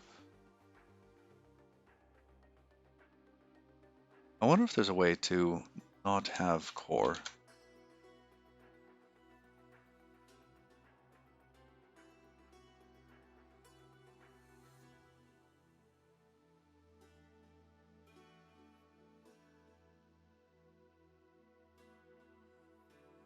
Let's try it. All right, going back to bindings generator. Gonna go into method. Oh, we have our method table. Sure, all that's still in there now.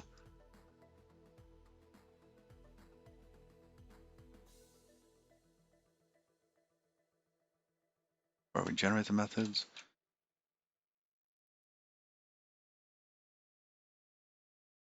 And these here, this is what we're trying to hide.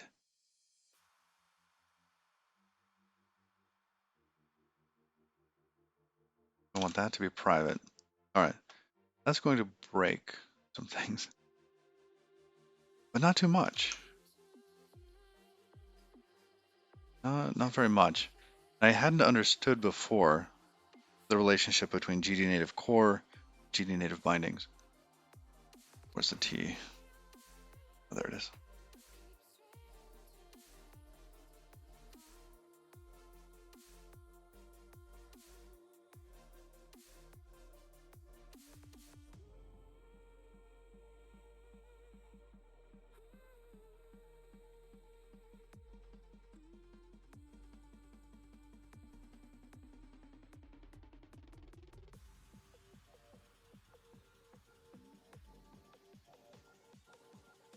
It's taking its sweet time. Actually, the nice thing about streaming Rust is that I get more water breaks. Yes, reference init ref. That there lives inside of the other project.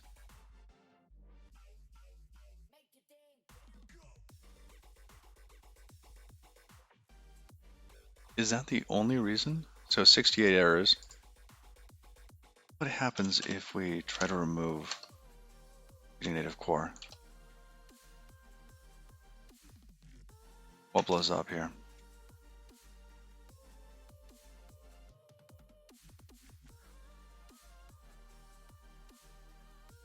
I'm hoping not much.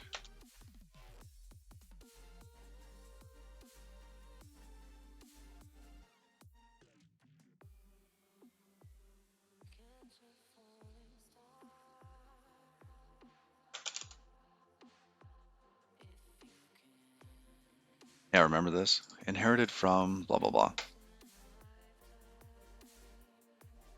Reference from sys. Just the reference stuff. The reference lives in the other crate. Where is that in the world of Godot? I want to look at its hierarchy. Oh, go editor. Let me change some of this. There we go. Script. Search. Where's the reference?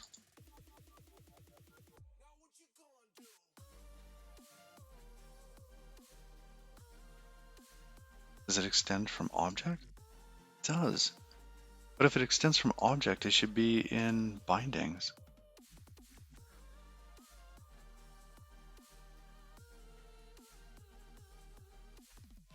Did I get that backwards? Let's look.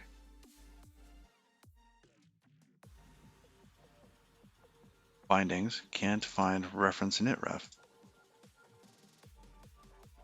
That should be in there.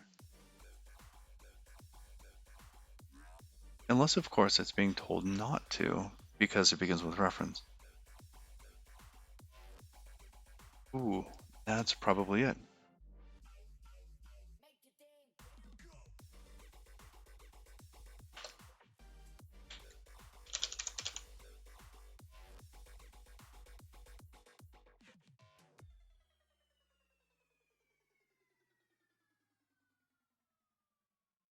All right, where is a condition? Checking to see if something reference. I know we came across something earlier. Where was that? Was it an object?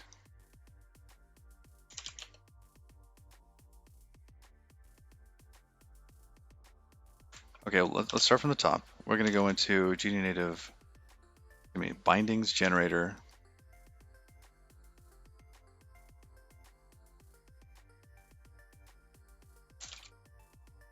Lib here. Okay, that's pulling in these types.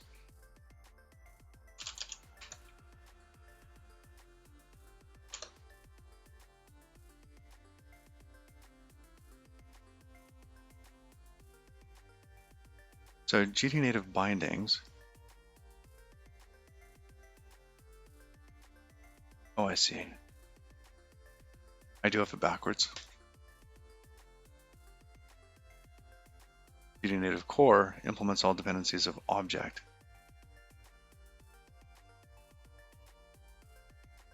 Okay, that makes more sense. So I did have it backwards.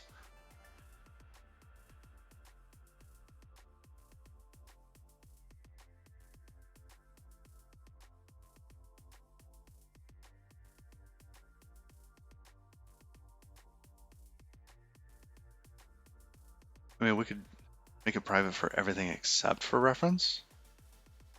Seems kind of sketchy. I mean, it gets us like 99.9% of the way there just because there's so many functions.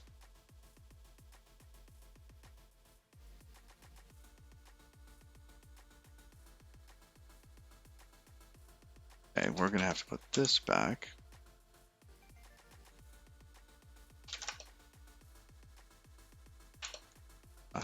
Big syntax highlighting for TOML files.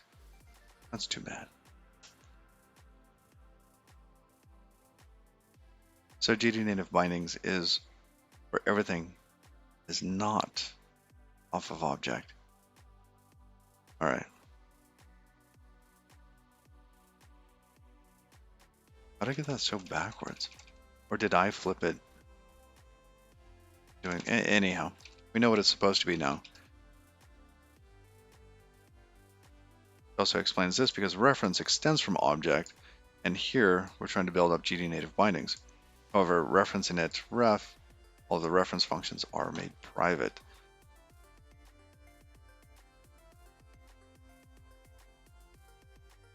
Okay. Methods. Oops.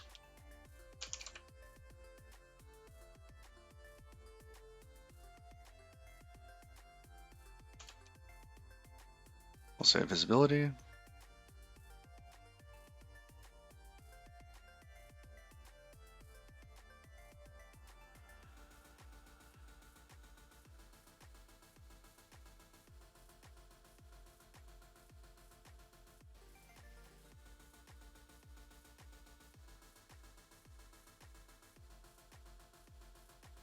Oh, that's what I was thinking. If the base class is equal to reference. No, we're probably just going to do a class name. Because we only want this if the class name, if.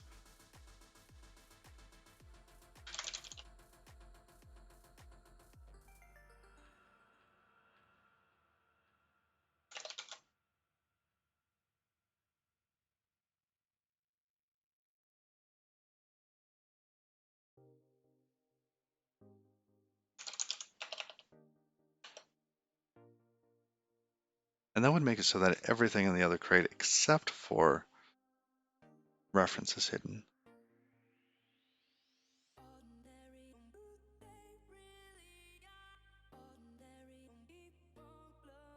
And the other possibility would be to pull in whatever the reference function actually implements for each one of the cases.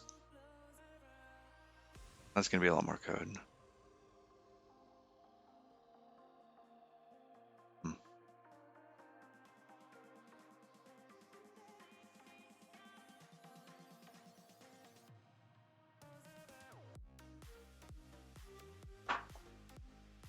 Well, that was good. That was really good.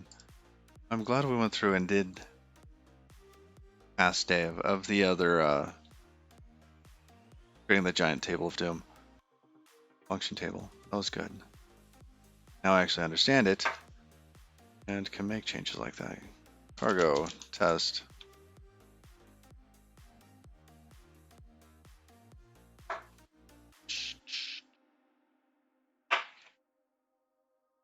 It's good.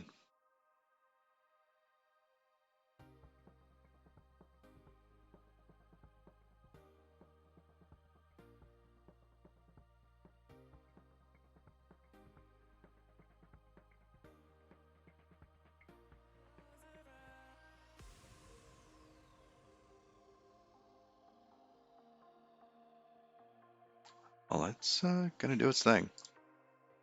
Then I've been enjoying watching Raimu learn Rust. Man, he's burned through that book. He's in what, chapter 14? Going into 15 today? 3 days. 3 days. Or was it 4? I think it's just 3. He's in chapter 14, going on 15 of the Rust programming book.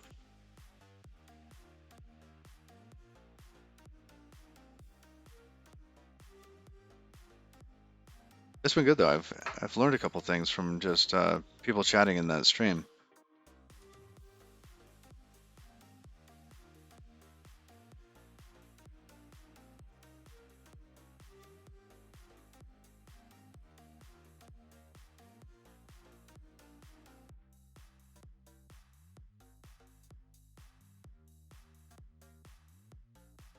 All right.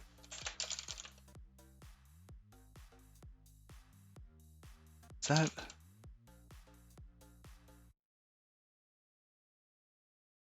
That's it? Seems like there should be more to this. Either that or this reference class. Why is this reference class actually being used from this class? We don't extend from it. Yeah, let's ask those types of questions. Sort of, why is this plugged in? They shouldn't be plugged in.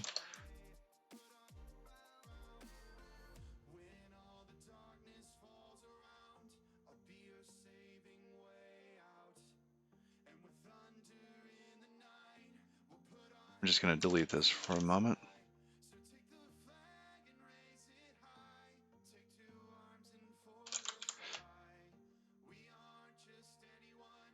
See, it was doing, I don't think we needed to go in there.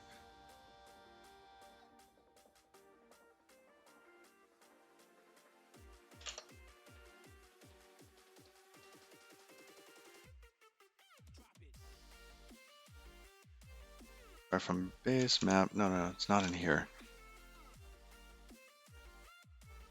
So we go into bindings, generate bindings.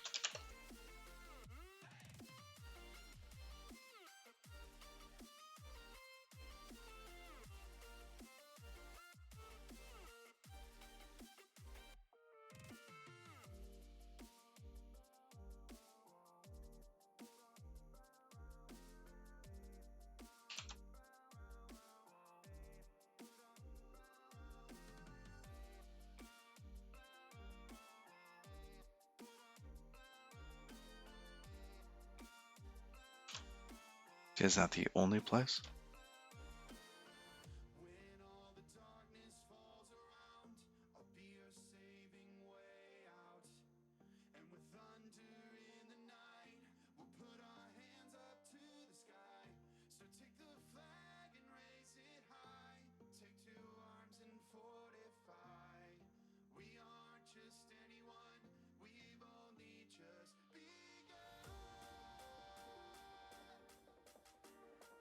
How do things inherit from reference? They shouldn't be.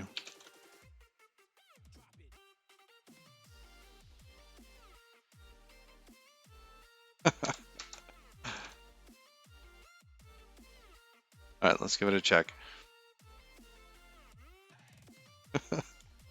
We were watching another awesome movie last night. It was really good, actually. Okay, so binding types, line 98,555.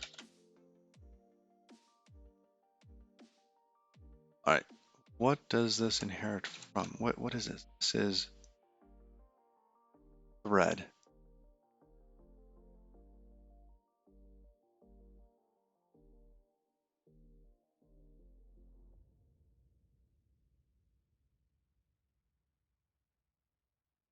So it's saying that all of this stuff, I thought binding types was not supposed to be things that inherited from object. Does HTTP client not inherit from object?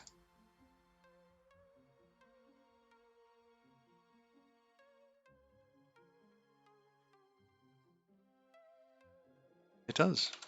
Off reference.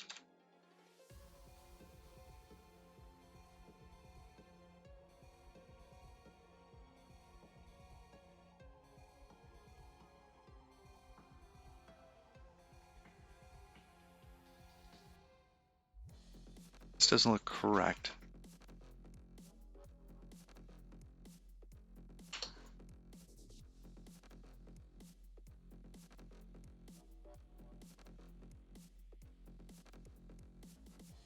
Oh.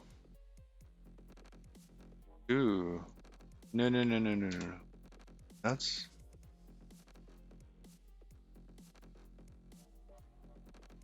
So in this case, we have things that we want to ignore.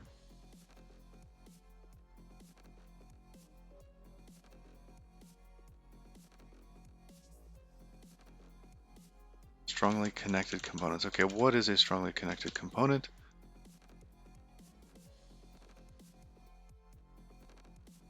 I'm going to visit it.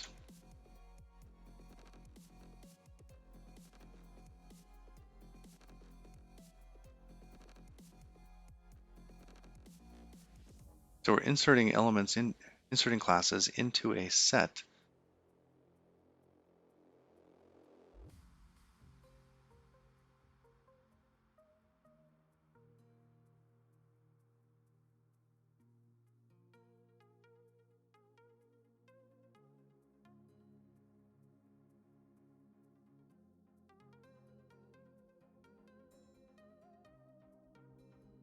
Find set of classes that only depend on each other.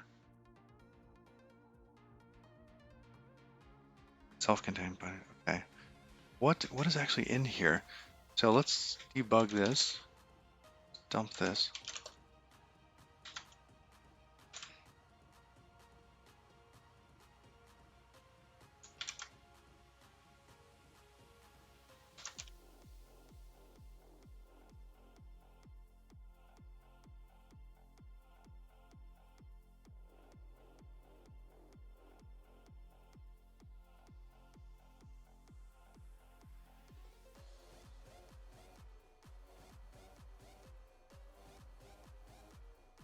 So we pass in this case, object and an empty hash set.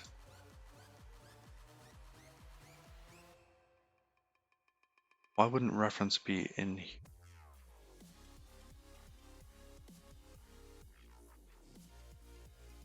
Lots of things extend from reference.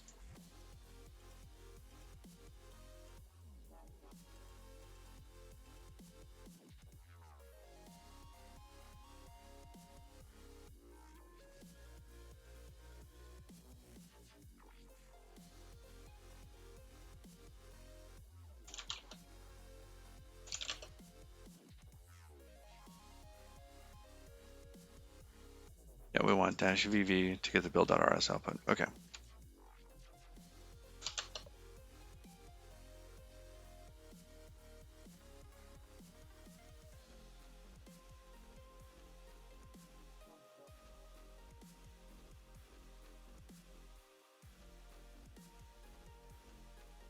Where is it? Oh, it should have been in there already.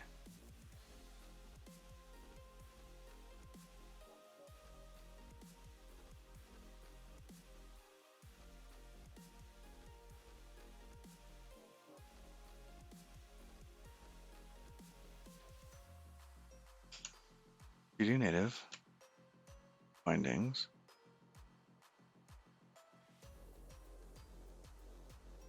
Should come in here and hit that.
Because it doesn't look like it did it here.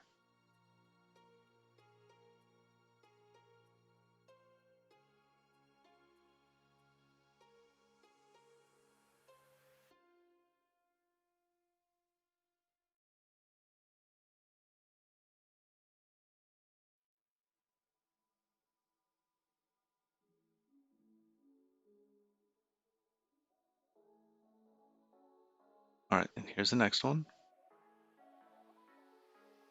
Why does it say fresh? That's new. Virgo's feeling a little fresh today. Yeah, and I didn't see any helpful output here.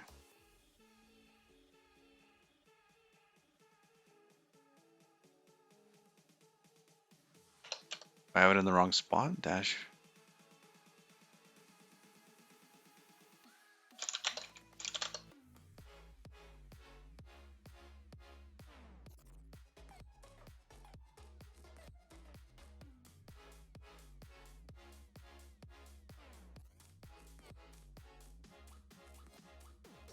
Is there like a no capture or something?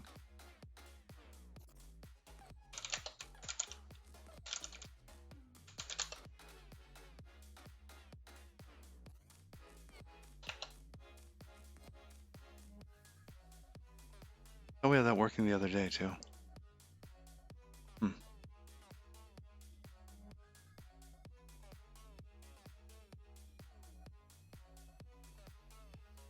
And unless... No, it should just be working. Should be seeing this. GD native bindings. Unless it's not building that again.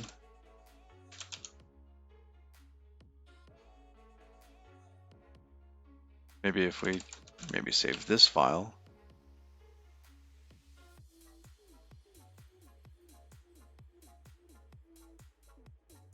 Here, let's do it this way. I'm gonna close out of M. I'll do a build. Cargo build.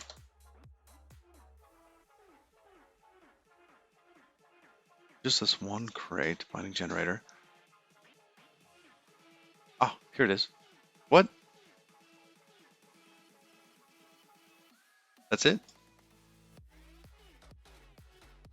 Why is that it?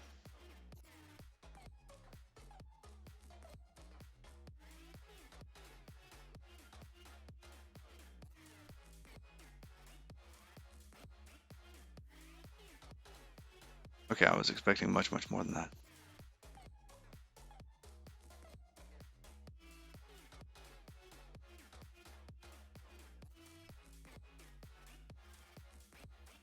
It was only object and only reference.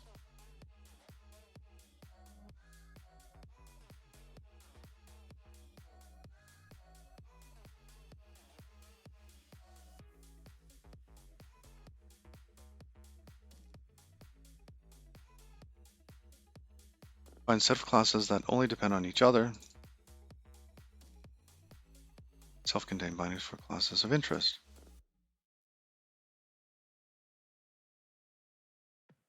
All right, so in this case, we're looking for class. We find the class, then we visit. We pass class in, then we also pass in visited. We have unwrapper default, so that should give us a new hash map because visited is none.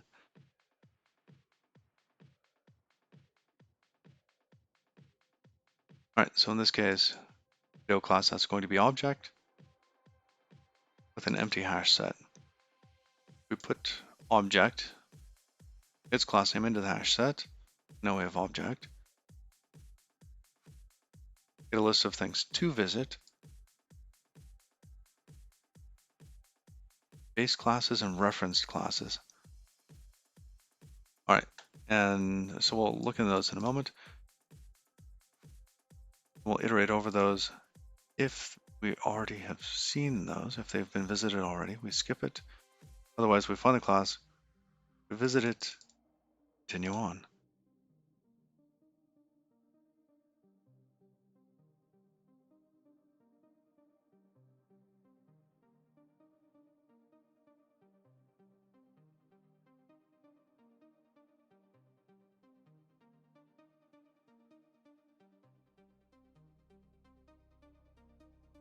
All right, what is base class supposed to do?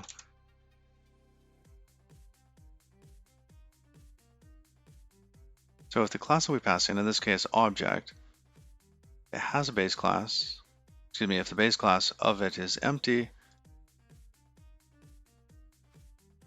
we return an empty hash set. Okay. Otherwise, we insert and keep adding those to it. Okay. A little bit of recursion here.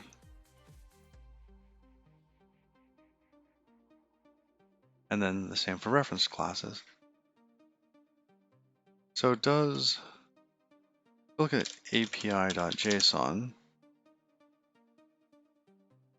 Let's find name object.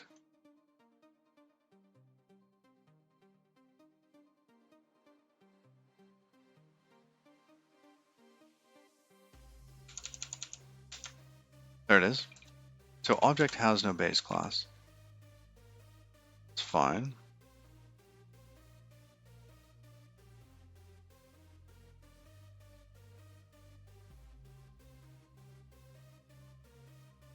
Let's go to the end of the methods. There's enums.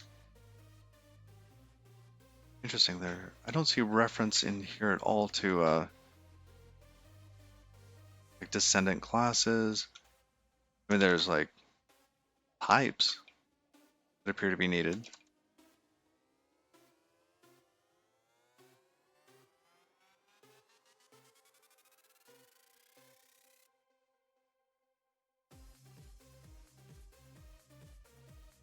Essentially, it's all of the types that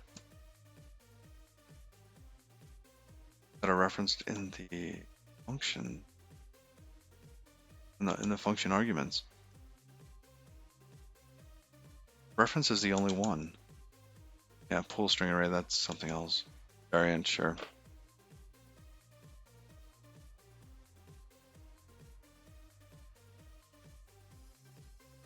Wow. All right. Go back up to the top.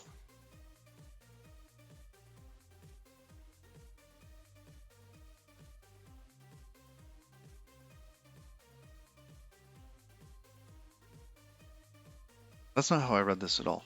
Find set of classes that only depend on each other. That's useful to get self-contained bindings for classes of interest. So in this case, we're only looking for object, and it so happens that reference is in there.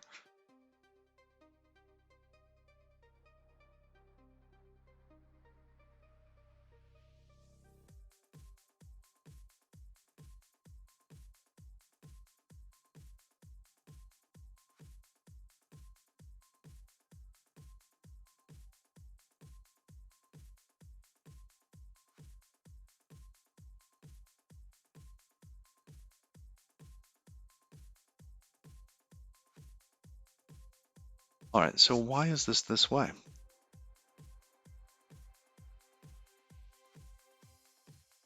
What if we ignored?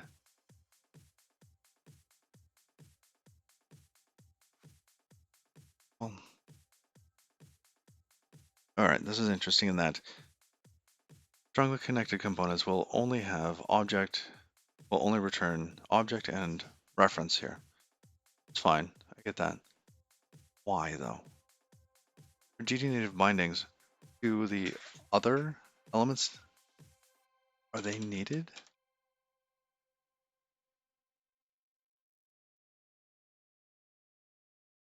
Let's pretend that this was different. Actually, let's just make it different.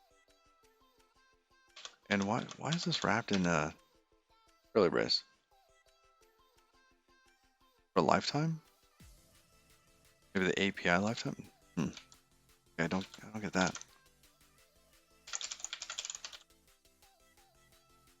Let's use this default.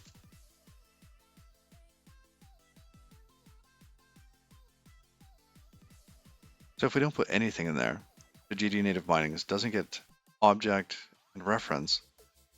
What was that bad for? I'm gonna go back to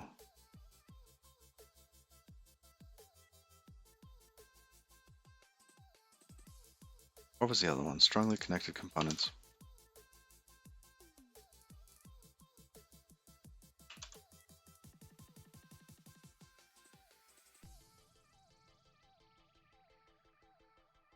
Wrong one.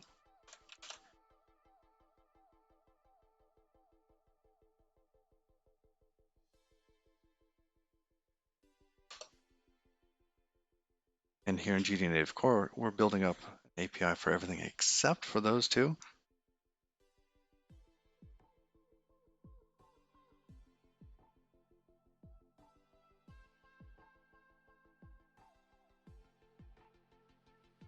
No, GD Native Core, it's inclusive of this.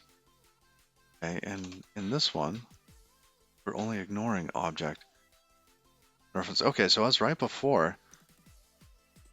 The problem was, so GD native bindings is anything that's basically in the scene graph except for object and reference.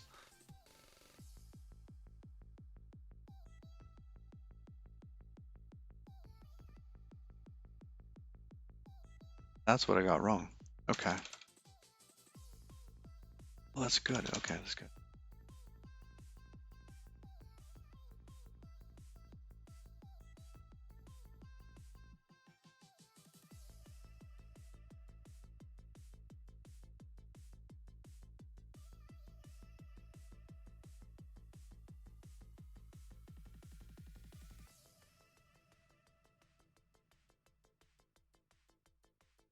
Wait, so GD native core, it's only building two classes? Hold on. Let's go back to Discord. Oh, you beat me there. So I asked a question before, and Carafel responded. Okay. We had this little conversation. Let's see if we can find it.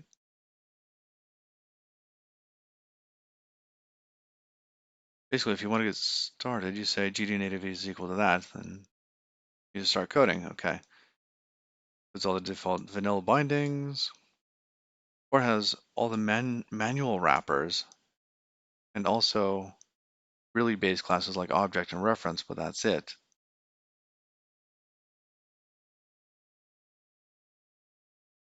I see. So if we take object and reference out of GD native core, or is that even possible?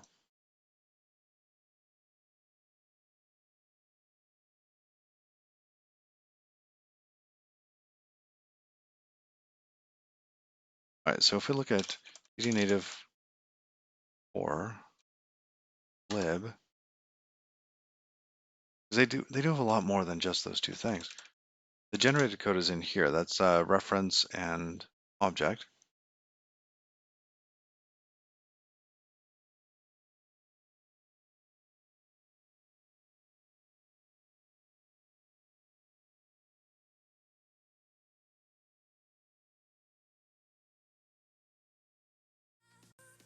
sorry, left over there. So in GD native core lib, the generated code ends up over here. Then they have a lot of other stuff like color, color array, yada yada. A bunch of other types that don't have kind of machine generated code for them. Okay, so I get that. Let's see if we can remove the generated stuff. Generated. Generated. Just playing around with it.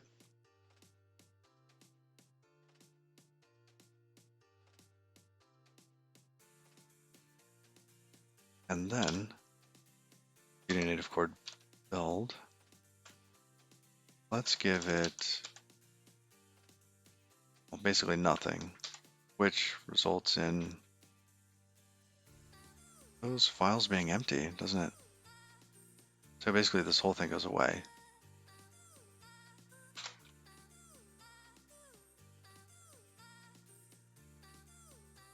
Oh, we're still gonna need the files though. Let's just comment that out. Yeah, we get it. Just create files for us, thank you. All right, so if GD native core, we take object and reference away from that, how's it going to fail? And then GD native bindings, we're giving it everything. So don't ignore anything. This should then include reference and object.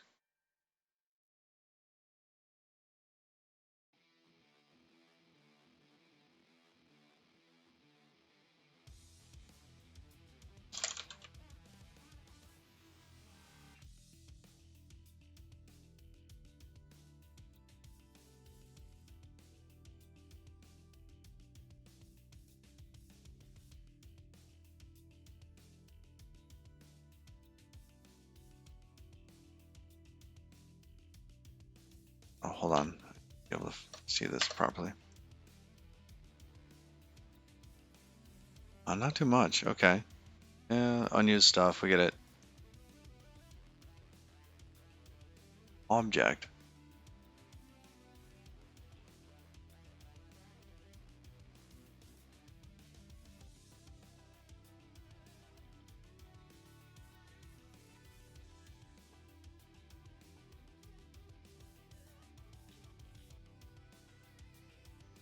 Let's move those. Let's move object and probably reference. Let's see, they have class over here. I thought I saw class. Here's class, core class.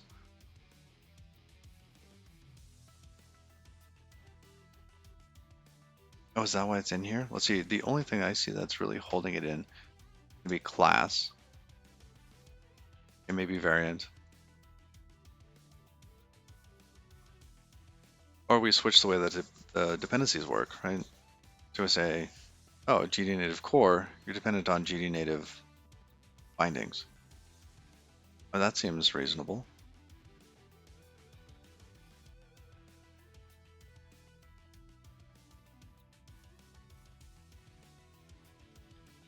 Let's pose that here.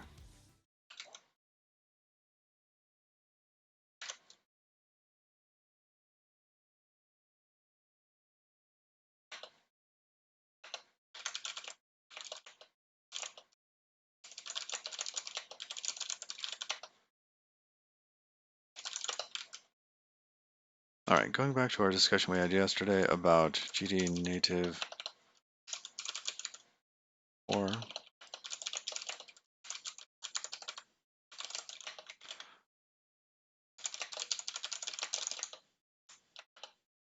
Let's add some little backticks on this, make it pretty.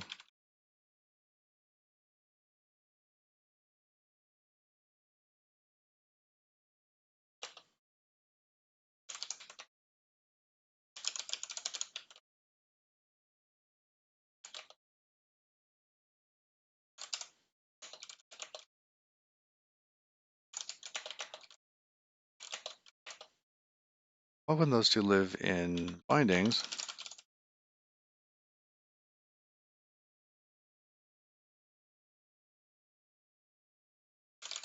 couldn't core.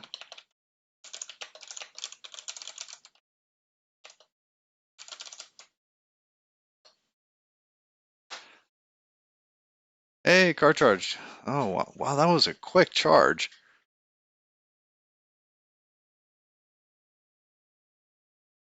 That was a quick charge.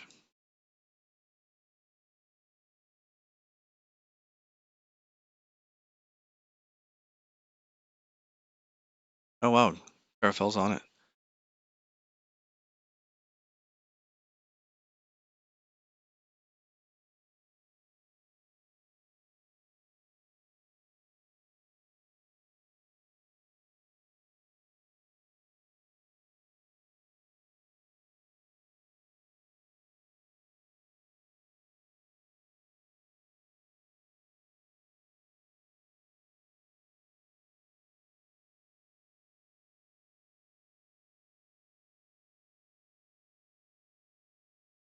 They're in core because they're needed for traits and for variant conversions.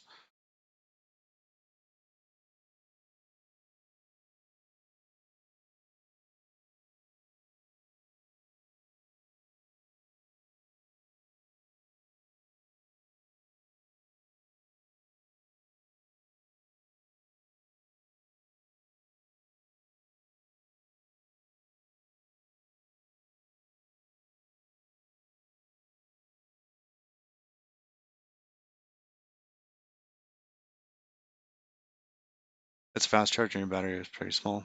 Gotcha.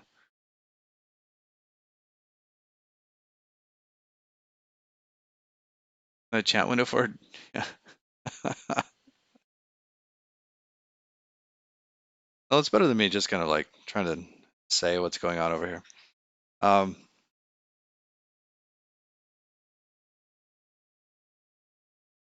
so those two have some functionality that is needed somewhere else. And they are excluded from the binding screen, actually.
Let's see, it would make it easier to.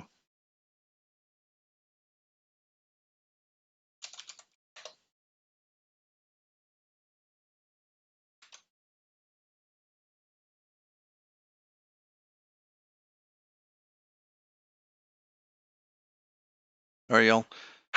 Well, I'm going to keep having this conversation with Carafel. If anybody wants to kind of watch, that's fine. I'm just going to keep it here. Um, but let's see, for tomorrow, we'll probably go on to something else. Probably still GD native related. Because I would really, really like this milestone to get further along. And look, at 43% already. Awesome. We'll pick something off this list. Go through it, clean it up. Dictionary of variant, or I don't. Okay, maybe something like this.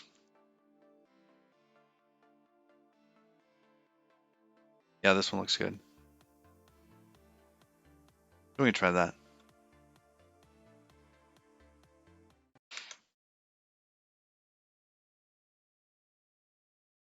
Because the bindings need variant and other core types. Oh, I see. Also, the case with custom modules, you want to be able to easily make your own bindings.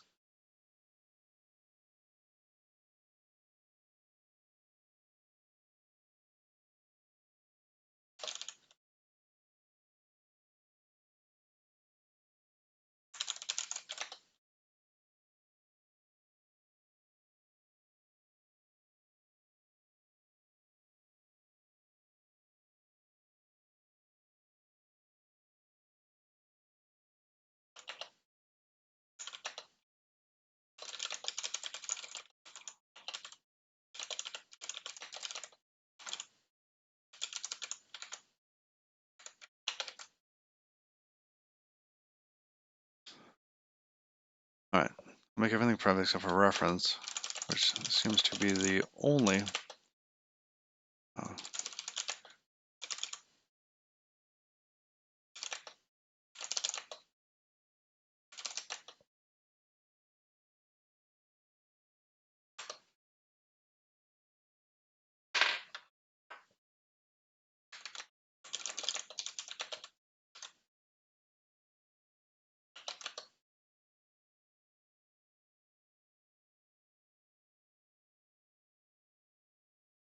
cool.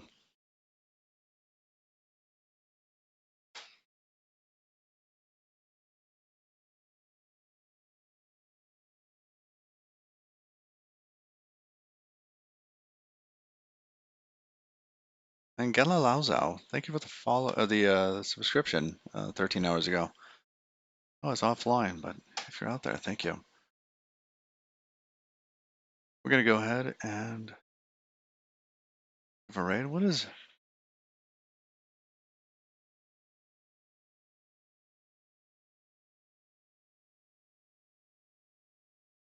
Yeah, we'll raid CM Griffin.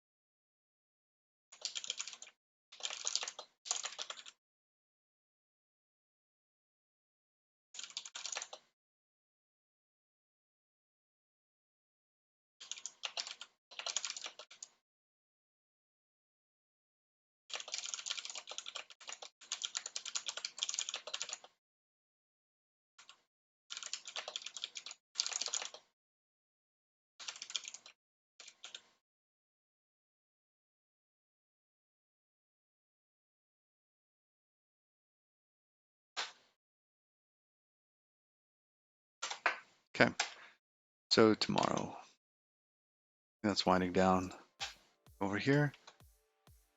We'll knock this off. Go back to the issues. How many miles? How many things are in the milestone? 13 open, 10 closed. And there's a bunch of stuff that I'm not going to be able to do in there, so I'm trying to pick off the easy stuff. I mean, who knows? Maybe after all this, spending time in here, I'll be able to knock off some more of the more complicated bits. Like 301, maybe. Might be able to do 301 soon. 300 is almost done. That'll go down to 12 after that. The multiple Godot version binding stuff. Oh, it's assigned to Toast Eater. That's fine. You can have that one. Async await support. Man, I would love this. I would love this. So maybe when we get towards the end, that we'll pick something like that up. Godot Rustbook, that would be an incredible challenge for me. I would love to be a better writer. And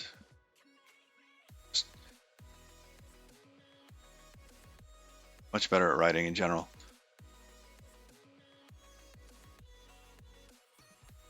Currently, we're helping out with this tidy public interfaces bit, which has a number of little the tracker for a bunch of stuff. That in 390, we might be able to do. I think we're going to do at a 395 tomorrow. We'll probably move on to either 390 or 301, which are tightly coupled. Yeah, I'm not even sure what would be needed for the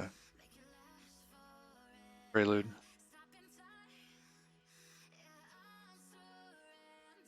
Once 304 lands, okay. There's 304.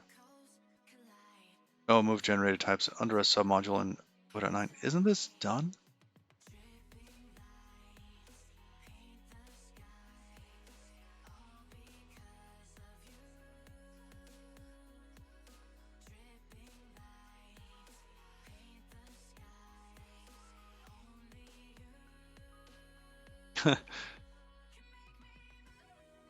Yeah, and actually exporting many fewer functions doesn't drop the time.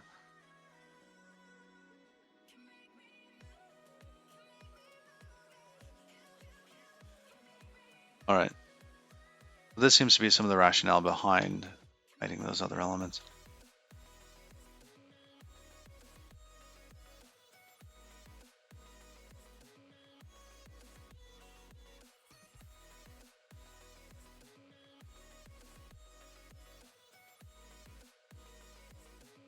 All right.